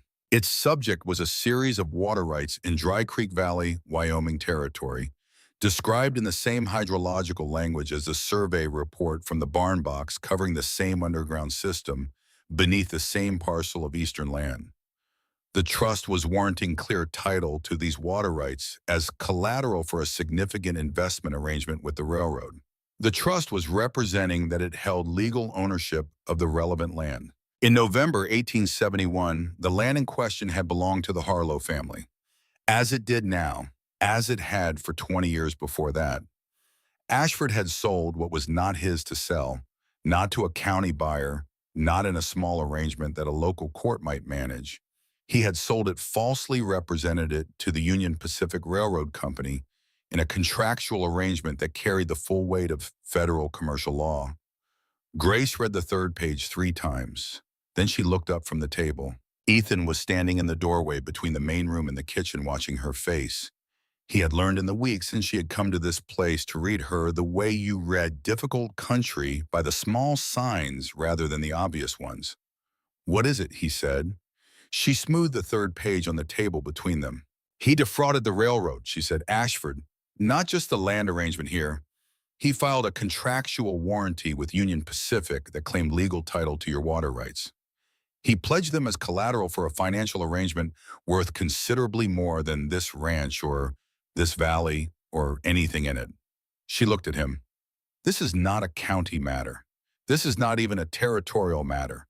This is federal securities fraud against a federally chartered railroad company, the kind that a federal court has jurisdiction over regardless of what any local authority says or does or looks away from." The fire was low. Neither of them moved to add wood. "My father copied this," she said.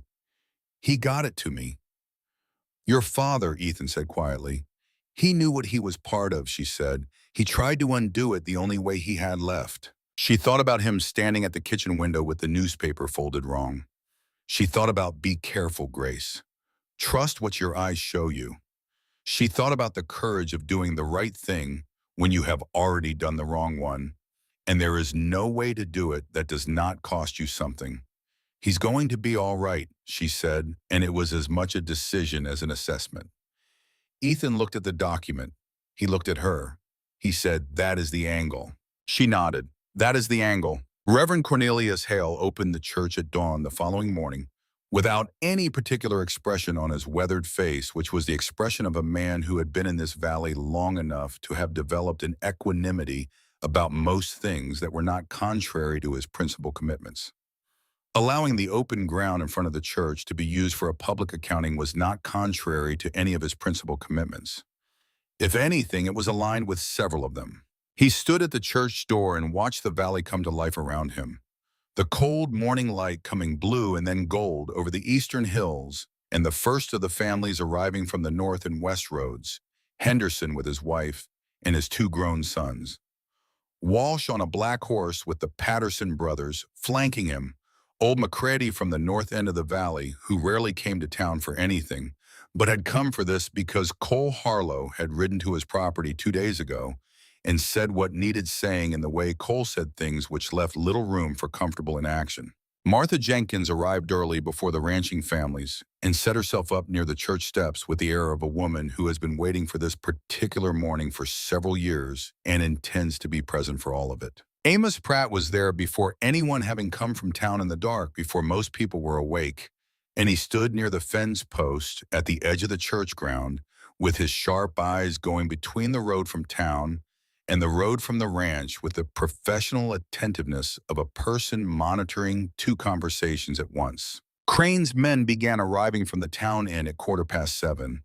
There were 7 of them visible, which meant they were more positioned elsewhere, and they arranged themselves along the street side of the open ground with the studied casualness of men who have been told to appear informal and are not skilled at it. Crane himself came at 7:30 on a bay horse in his good coat with the Philadelphia buttons and took up a position at the corner of the church ground where the angles gave him clear sightlines to the road and the church door and the crowd that was gathering. Wendell Holloway arrived at 7:40 with Ray Holloway at his left side and stood near the water trough on the north side of the road with the expression of a man who is trying to determine in real time which side of a situation is the side that leads to a life he recognizes. Victor Ashford was not present. Grace understood this. Ashford was a man who did not appear at events whose outcome he had not already determined. He would be in Crane's office or in the room at the boarding house that Crane had arranged for him, waiting for a report that confirmed the situation had been managed. He had spent 40 years not being present at the difficult parts while remaining thoroughly accountable for all of them. The documents were in the leather case she had borrowed from the shelf in Ethan's room, and she carried it in her left hand as she came down from the wagon that Jamie had driven to the church ground, Cole beside him on the seat, Ethan on horseback to her right. Henderson and Walsh and the Patterson brothers had positioned themselves across the open ground from Crane's men with the deliberate spacing of people who understood the geometry of the situation without needing to discuss it. She walked to the church steps. She stood at the top of them and looked out at the people gathered in the cold morning light, the ranching families and their wives, and the few townspeople who had come. Martha Jenkins with her capable hands folded at her waist, Amos Pratt at the fence post, Wendell Holloway by the water trough with his red face going a shade redder in the cold. She did not look at Douglas Crane. Not yet. She opened the leather case. "My name is Grace Whitmore," she said, her voice carried in the cold air without effort. "I came to Dry Creek Valley 6 weeks ago in answer to an advertisement placed in the Boston Morning Chronicle. I believe the advertisement had been placed by Ethan Harlow of this county. I came west because I believed there was an honest offer of an honest life available to a woman willing to work for it." The ground was very quiet. "I arrived in the last light of a September afternoon at the stage stop 8 miles south of this town. I was met by a man who identified himself as an employee of the Harlow Ranch. He was not. He was employed by Douglas Crane." She paused to let this settle. "I was drugged. I was bound. I was placed in the Harlow barn with a letter on my person that had been written to appear to be a confession by Ethan Harlow of the crime being committed against me." A sound moved through the crowd. Not a word, a breath collective and involuntary. "I was found by the Harlow brothers the following morning. They cut the rope from my wrists. They gave me water and shelter, and when Sheriff Holloway arrived with a warrant for their arrest, they allowed me to speak on their behalf because they are men who keep their word and their hands clean, and because the truth was available to anyone willing to stand still long enough to hear it." She reached into the case and withdrew the geological survey. She held it up so the letterhead was visible to the people nearest the steps. "This document was found on the Harlow property buried beneath the floor of their barn. It is a geological survey conducted in 1870 by a consultant named Warren Alcott, commissioned by an organization called Ashford Western Land Trust of Philadelphia, Pennsylvania. It describes a significant underground water system beneath the eastern section of the Harlow land." She watched their faces. She watched the information travel from the front of the crowd back person to person, the way news travels through a community that already suspected something and is now being given the words for it. "This document," she said, withdrawing the second paper, "is a contract between the same Ashford Western Land Trust and the Union Pacific Railroad Company, dated November of 1871. In this contract, Victor Ashford warranted clear legal title to the Harlow water rights as collateral for a significant financial arrangement with the railroad." She let this sit for a moment. "In November of 1871, this land belonged to the Harlow family, as it does today. Victor Ashford pledged property he did not own to a federally chartered railroad in a contractual arrangement that constitutes fraud under federal commercial law." The silence had a different quality now. Douglas Crane has spent 4 years attempting to acquire the Harlow land through means that include the manufacture of false legal challenges, the deliberate disruption of neighboring ranchers' operations, and the arrangement of my abduction and intended death. She looked at Crane directly for the first time. "He is Ashford's instrument in this county. The plan was to remove the Harlow brothers through a false criminal accusation so that the land could be acquired through forced sale and the fraudulent railroad contract legitimized. The advertisement that brought me to Wyoming was part of that plan." She looked at Wendell Holloway. "These documents have been copied and transmitted to the Federal Circuit Court in Cheyenne. A formal inquiry has been opened. A federal marshal has been requested." She paused. "There is nothing left here that can be managed locally. What there is a record, and the record says what it says." She closed the case. The crowd did not erupt into noise. What it did was more interesting than noise. It went through a rearrangement, subtle and total, the kind that happens when a community that has been holding a weight for years is suddenly permitted to set it down. Henderson crossed the open ground from his position and stood beside the church steps. Walsh followed. The Patterson brothers moved from the edges to the center. Martha Jenkins turned from Grace to look at Douglas Crane with the flat, patient eyes of a woman who has been right about something for a long time. Crane started to say something. Cole Harlow took one step forward from where he had been standing behind Grace, and the step was enough. It was a single step in Cole's direction that Crane's voice ran into, like a wall, and the sentence ended before it was a sentence. Ray Holloway moved. He did not move toward Grace or toward the church steps or toward Crane. He turned and walked north along the road the way you walk when you have decided something, and the deciding is over and what is left is only the walking. Wendell Holloway watched his son go, and his face did what faces do when a weight they have been carrying for 18 years is lifted by circumstances rather than by choice. He put his hand into his coat and took out the badge and looked at it in his palm. He crossed the ground to where Reverend Cornelius Hale was standing in the church doorway. He held out the badge. "I'll send for the federal marshal myself," Holloway said, "and I'll give him everything I have."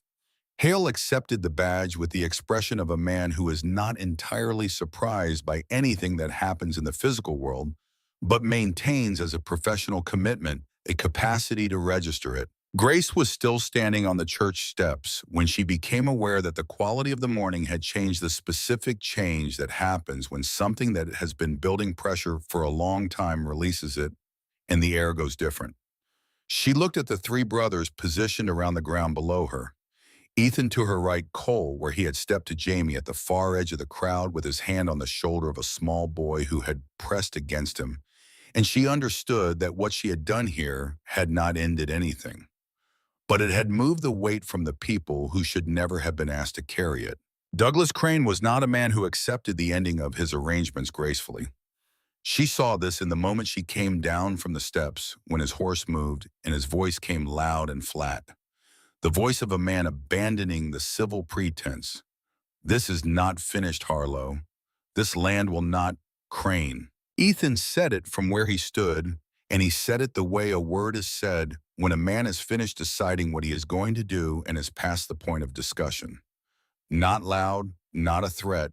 Something more final than a threat, the note of a man who will do exactly what he does not need to say he will do. Crane's horse shifted. He looked at Ethan Harlow across the open ground and received in the amber eyes looking steadily back at him.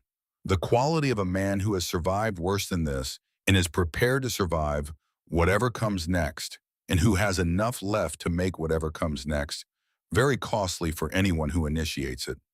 Crane put his hand on his reins. "You will face a federal court," Ethan said. "Not this, not me. The law. I would considerably rather you answer to the law than to anything else." A pause. "That is not a threat. That is a preference, Ross." Crane looked at the people arranged around the church ground. He looked at Henderson and Walsh and the neighbors who had been waiting for years for a morning like this. He looked at the documents in Grace Whitmore's leather case. He did not get down from his horse. Not yet. What he did instead was what Grace had not accounted for, and what Cole had spent the entire morning anticipating. He sent a rider north. One of his men quiet gone from the edge of the church ground before anyone fully registered his absence, heading out of Dry Creek at a walk that became a gallop once the town's last building was behind him. His instructions were simple and had been given the night before as a contingency. If the morning failed, the ranch was to be taken. Cole had been watching Crane's men the way a man watches something he knows is still dangerous and has only paused. He registered the departure and said 2 words to Ethan low and without turning his head. He sent someone north. Ethan was already looking at the road. What followed happened faster than it should have been possible, and it was possible because Cole Harlow had spent the previous 48 hours putting certain things in certain places. Henderson's 2 sons had ridden to the ranch before dawn that morning and were posted at the high ground east of the barn with instructions Cole had given them before the church gathering even began. Walsh and one of the Patterson brothers were at the north fence line. The other Patterson was on the ridge above the creek. The rider Crane sent north met a man named Walsh on a black horse before he cleared 2 miles, and Walsh had not ridden all night to stand aside. But Crane's full complement of 30 men did not wait for the rider's report. They came from the south tree line in the same direction the torch throwers had come weeks before, with the addition of numbers and the subtraction of patience, and what they found when they reached the Harlow Gate was not an empty ranch waiting to be taken. Cole had left the church ground the moment he sent his warning to Ethan. He was on the barn roof when the first of Crane's men cleared the fence line. He had positioned himself there before the church gathering began, which was something Grace understood only later, that Cole had anticipated exactly this contingency and arranged himself for it before the morning started, standing at the church ground with the contained stillness of a man who has left something important running behind him and trusts it to run correctly. Ethan came hard from the south road on horseback, arriving through the dust, with Henderson's older son at his left and the younger Patterson brother at his right. And what the men at the Harlow Gate discovered was that the accounting of the situation had been wrong from the start. It was not 3 brothers and a woman from Boston. It was 3 brothers and a woman from Boston and 7 neighbors who had been waiting years for permission to stand up together, and who had needed only the morning's events at the church to give them that permission in full. Cole from the rooftop reading the yard the way he had read it for 20 years. Ethan moving through the familiar ground with the efficiency of a man who has fought in worse terrain, under worse conditions, and knows that geography is the most reliable ally available. Walsh and Henderson closing the approaches. Jamie, who had ridden from the church ahead of the others by a route only he knew at the north gate. Crane's hired men had arrived expecting 3 ranchers and an empty house. They had arrived instead at a valley that had made a decision. The decision was visible in every position, every fence line, every rifle. They held their ground for less time than the torch throwers had held theirs. When the last of them had gone south toward the road, and the yard was quiet again, in the loaded way of a place where violence has passed through and left the air unsettled, Ethan dismounted by the fence rail. His left shoulder was carrying something new alongside the old wound. He did not mention this. Cole came down from the roof. He stood beside Ethan and looked at the gate and the road beyond it, and neither of them said anything for a time because there was nothing that needed saying that the morning had not already said. Grace arrived from the church road with Jamie and found them standing like that. "The ranch," Ethan said when he saw her. "Stands," Cole said. "Built this with our own hands," she thought, "not letting it go."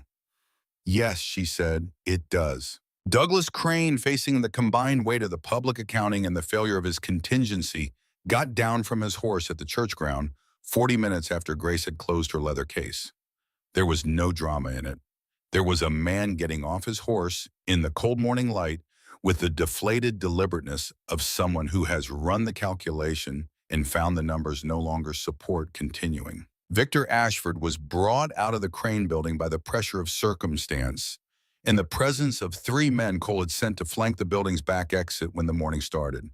He came into the light looking like what he was, a man who had spent his life managing from behind other people and had now run out of people to manage from behind.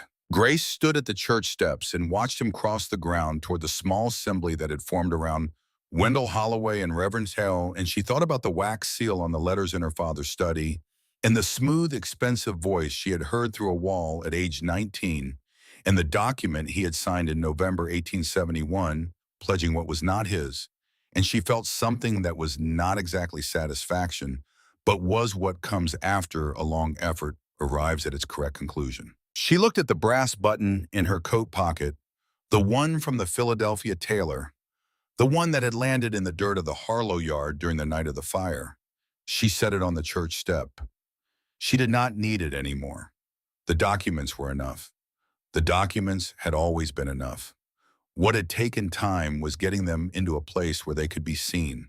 The federal marshal arrived in Dry Creek 3 days later, a tall, spare man from Cheyenne named Calloway, who read through Grace's documentation with the focused attention of someone who has been looking for exactly this kind of case, for exactly this kind of trust, and who said very little but wrote a great deal in his notebook. Crane and Ashford both left Dry Creek in the marshal's custody on the 4th day, And what followed in the weeks and months afterward, in the federal courts and in the corporate offices of the railroad and in the legal journals of Philadelphia, was lengthy and complex and entirely outside the daily life of the Harlow Ranch, which continued as it always had, according to the seasons and the work and the rhythm of a place that endures. The fraudulent contract with Union Pacific was voided.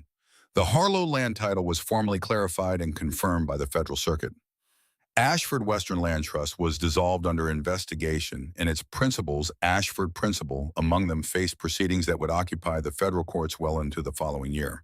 Thomas Whitmore received a letter from a federal attorney in Philadelphia that confirmed the voiding of the arrangements Ashford had used against him, and the debt dissolved along with the organization that had held it. He read the letter twice standing at the kitchen table on Hanover Street, and then he sat down in the chair by the window and put his face in his hands for a few minutes, not from grief, but from the release of a man who has been holding himself rigid against something for too long. His daughter sent him a telegram the same week that said, "Safe, happy, come west in the spring."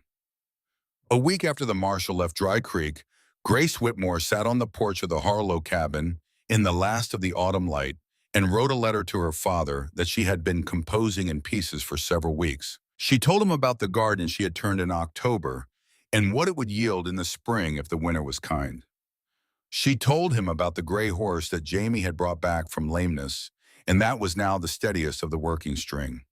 She told him about the eastern section of the land, the unworked ground above the water, and what they planned to do with it when the time came, which was not to sell it and not to exploit it, but to tend it with the same care you give to anything worth keeping. She did not tell him everything because letters cannot hold everything, but she told him enough. Ethan came to her door in the late afternoon a week after the marshal had gone, and the valley had returned to the ordinary business of preparing for winter. The light through the cabin window was the amber of a late October afternoon in Wyoming, the kind that turns the dust on the floor to something resembling gold and makes everything look slightly more permanent than usual. He sat across from her at the table. His hands were on the wood in front of him, open the way she had first noticed them in the burnt door when he had said his name and told her he had not written the letter. "You don't owe this place anything," he said. "The reason you came here was built on a lie. Your father is free. The situation is resolved." He looked at his hands. "You could go back to Boston. A federal court has remedies for what was done to you. There would be no shame in it."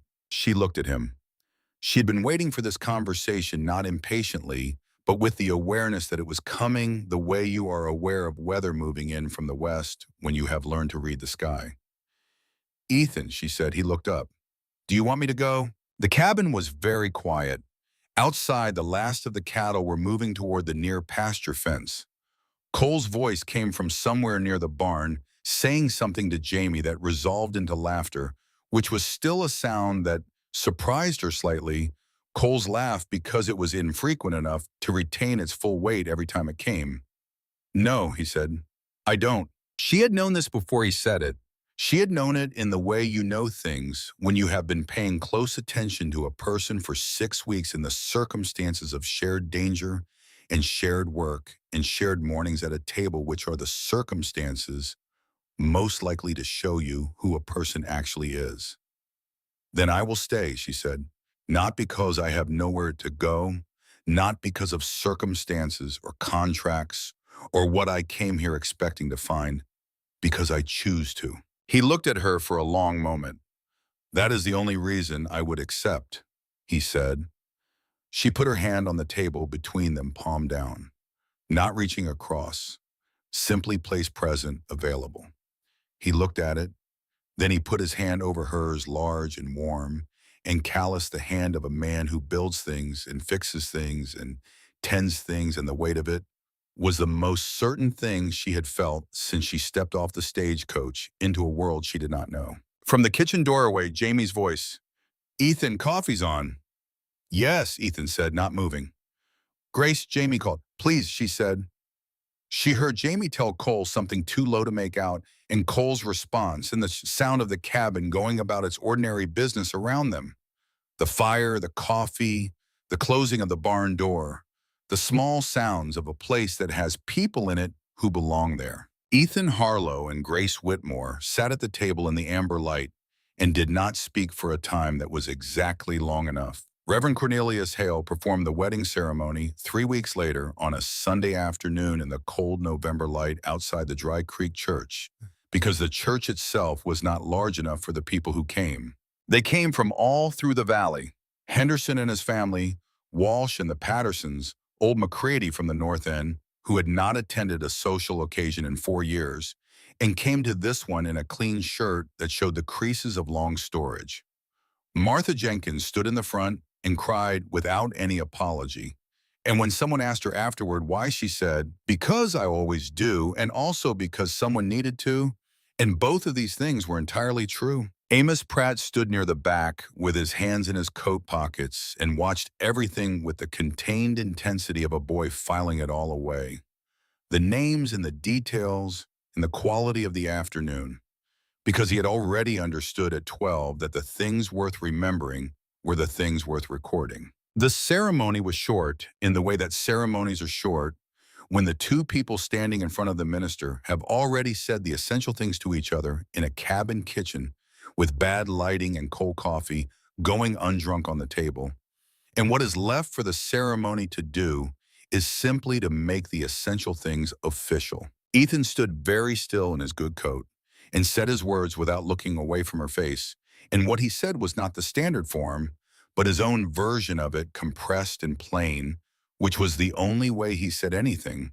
"I will never lie to you, and I will never raise my hand against you. That much I promised in a letter I never wrote. I am making it now in what I mean." Grace heard in those words the echo of the advertisement in the Boston Chronicle, the letter she had read 3 times by the window light on Hanover Street, the sentence she had underlined in pencil, and then pretended not to have underlined, and she understood that the world sometimes works in circular ways that only become visible when you are standing at the place the circle closes. She said her words plainly and meant every one of them. Cole stood as witness with the expression of a man who has arrived at something he did not plan for and finds it on consideration acceptable in the deepest possible sense.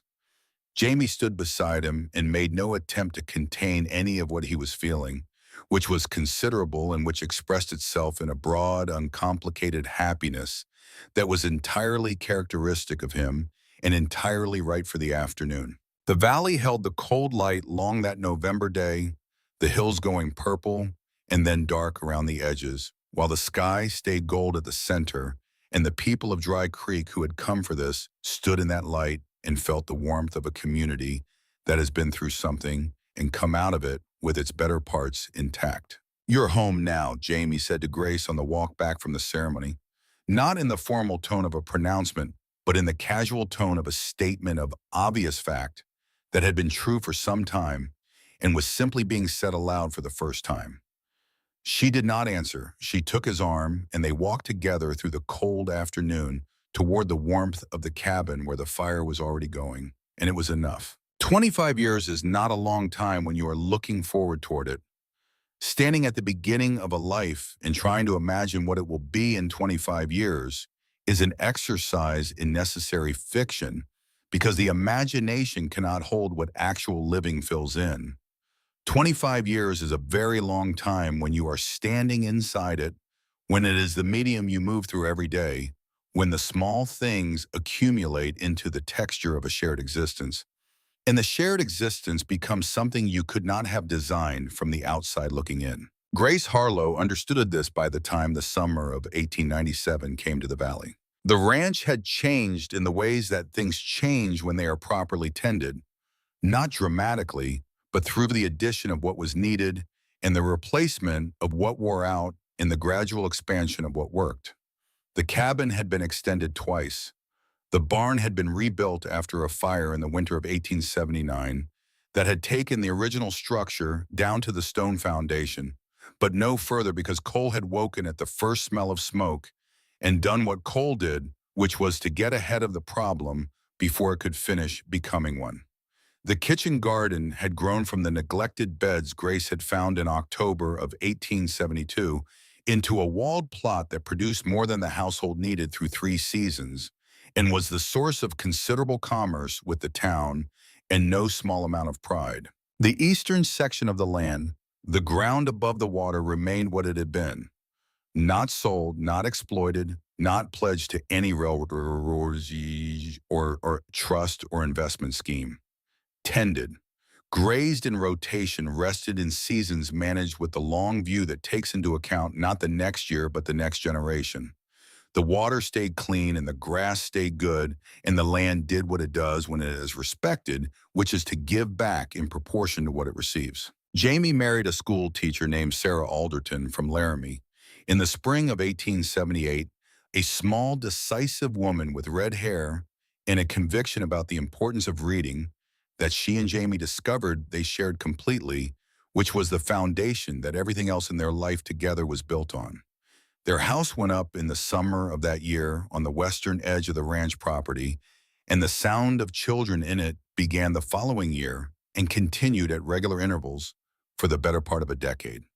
Their eldest daughter could read before she was 5.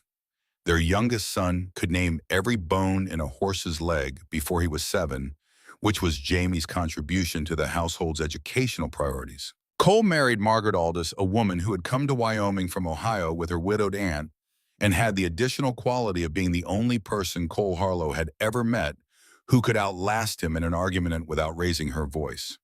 Cole built her a house without telling anyone he was building it, which was entirely characteristic of him, and when it was finished, he brought her to see it on a Tuesday afternoon and described it as practical, which she recognized correctly as the highest praise he was capable of offering for anything. The children that came to the Harlow Ranch over those 25 years learned certain things without being formally taught them. They learned that the land was something you worked with rather than something you worked against. They learned that silence between people who know each other well is a form of conversation rather than an absence of one. They learned that the hardest winters were the ones that made the springs feel like what they were, which was a second chance available every year to anyone willing to survive to receive it. In the winter of 1884, the valley saw its worst cold in 20 years. The grass was gone by December, and the hay supplies ran low by February, and the cattle losses were significant across every property from the North Hills to the creek line. 3 of the Harlow cattle died in a single week. Cole's right hand sustained a cold injury that would give him trouble in wet weather for the rest of his life. The children were kept indoors for days at a time during the worst of it, and the cabin held everyone it needed to hold with the solidity of a structure that had been built to last. Ethan worked through that winter in the way he had worked through every difficult thing in his life, steadily and without complaint, and with the economy of effort that comes from a man who has learned not to waste what he has because he knows the difference between temporary scarcity and the permanent kind. He came in one night in February after 30 hours of continuous work, snow in his beard and ice along the brim of his hat, and Grace was at the fire, and she did not say anything, but stood and took his coat and pressed a cup of coffee into his hands and held them around it until the shaking eased. "Winter always ends," she said. He looked at her over the cup.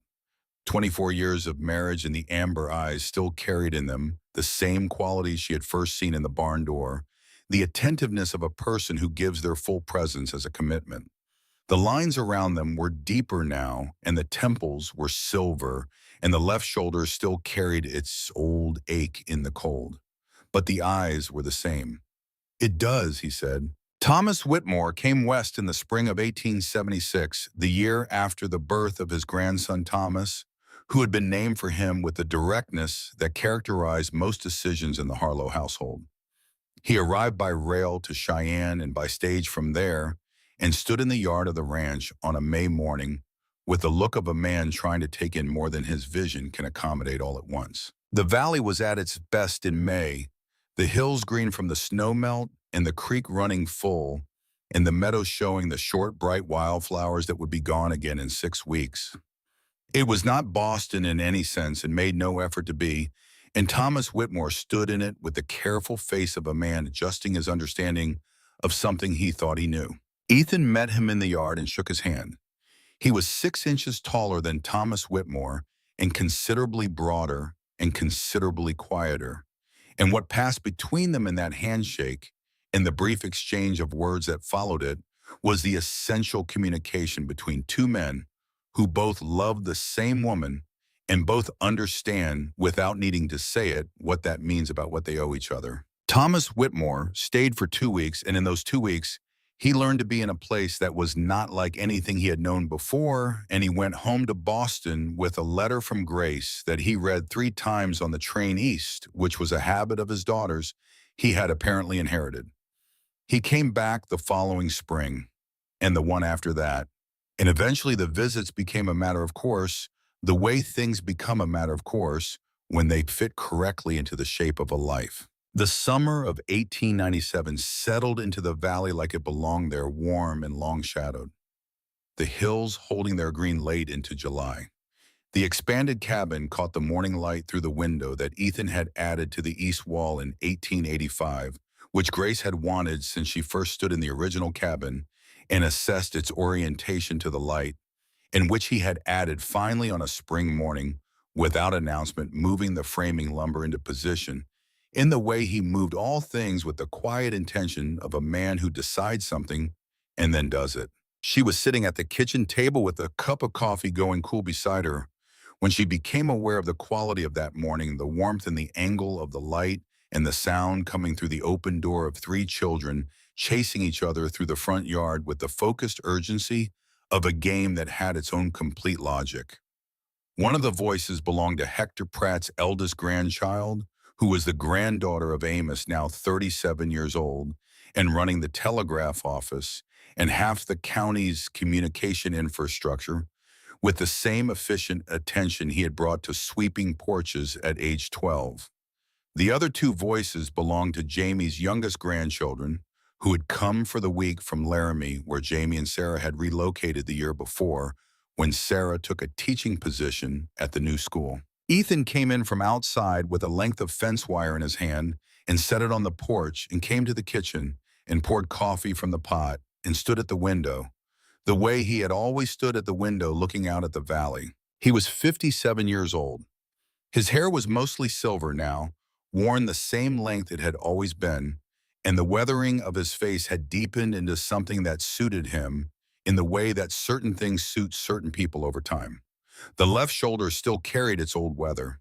He had stopped trying to hide that it bothered him sometime in the early 90s, which she took as a mark of progress. She watched him at the window and thought about a September morning in 1872. A barn door, a woman lying in straw, and a man who had stood in a doorway with his hands open and said his name and told the truth before anything else. A man keeps his word, he had once said to Jamie in her hearing when Jamie was 24 and asking about a neighbor's bad dealing. She had written it in her journal.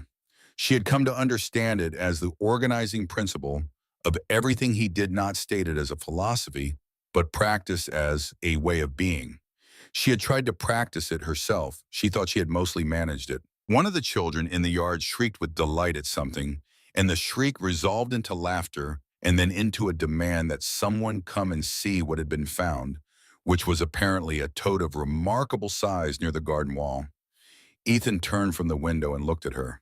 They had spent 25 years learning the language that 2 people develop when they live together long enough, the specific vocabulary of gesture and timing and silence that says more in the end than the largest words available.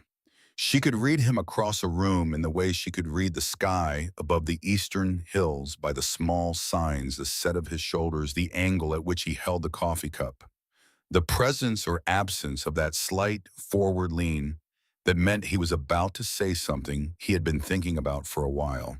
He was leaning slightly forward. "Come outside," he said. She took her coffee and went with him to the porch, and they stood together, looking at the yard where the children were congregated around the garden wall with the absorbed focus of people who have discovered something worth discovering. The valley opened beyond the fence lines in every direction, the hills in the middle distance, and the higher country beyond them, holding the summer green and the sky above. Everything was the deep cloudless blue that belongs to high country on a clear day, the kind that makes the world seem very large and also somehow very close. She still remembered with the clarity that certain things retain, stepping off that stagecoach in September of 1872 into nothing, into dust and failing light, in a man who was not who he said he was, in a destination that was not what the letter had promised. She had stood in that light with her traveling trunk and her folded knife in her bag, in the steady determination of a woman who has decided what she is going to do and is going to do it regardless of how it looks from the outside. She had not known then what she was walking toward. She had not known about the barn or the bound wrists or the amber-eyed man who would stand in a doorway with his hands open and change the direction of everything. She had not known about the kitchen garden or the geological survey or the federal marshal or the November afternoon in front of the church or the winter of 1884 that they had come through together, or the children or the grandchildren of Amos Pratt chasing toads near the garden wall. She had not known that the world sometimes works in circular ways that only become visible when you are standing at the place the circle closes. She knew it now. One of Jamie's grandchildren ran toward the porch and stopped at the steps and looked up at Ethan with the unself-conscious directness of the very young. "Are you coming to see?" the boy said. Ethan looked down at him. He looked at Grace. He set his coffee cup on the porch rail. "Yes," he said. "I am." He went down the steps toward the garden, and the boy took his hand with the completeness of a child who has never been given a reason not to trust the large hands of the people who are present for them, and Grace stood on the porch and watched them go, and the Wyoming summer held everything in its long light, and the valley was as it had always been, patient and open and entirely indifferent to the smallness of individual lives, while providing without commentary exactly what those lives required to become what they were meant to become. She thought about a line she had written in her journal in those first days. She could not remember exactly when. Sometime in October, in the amber light of the cabin kitchen, after a day of work in the garden, or a night of documents spread across the table, or some other ordinary day that she had not known was building toward anything. I came west looking for an honest life. I did not know yet what that meant. She knew now. She picked up Ethan's coffee cup from the rail. She went inside to warm it up. She came back out to the porch and stood in the summer morning, and the sound of the children, and the smell of the garden, and the sight of her husband crouching in the dirt beside a boy who was showing him a toad. With the seriousness of a significant discovery, all of it was present around her in the way that things are present when you are not in a hurry to be anywhere else. Right where you belong, Jamie had told her on a November afternoon 25 years ago, walking back from the church in the cold. She had not answered then because the answer was too large for words on a cold afternoon with the ceremony still warm in her. She had the answer now. She had had it for a long time.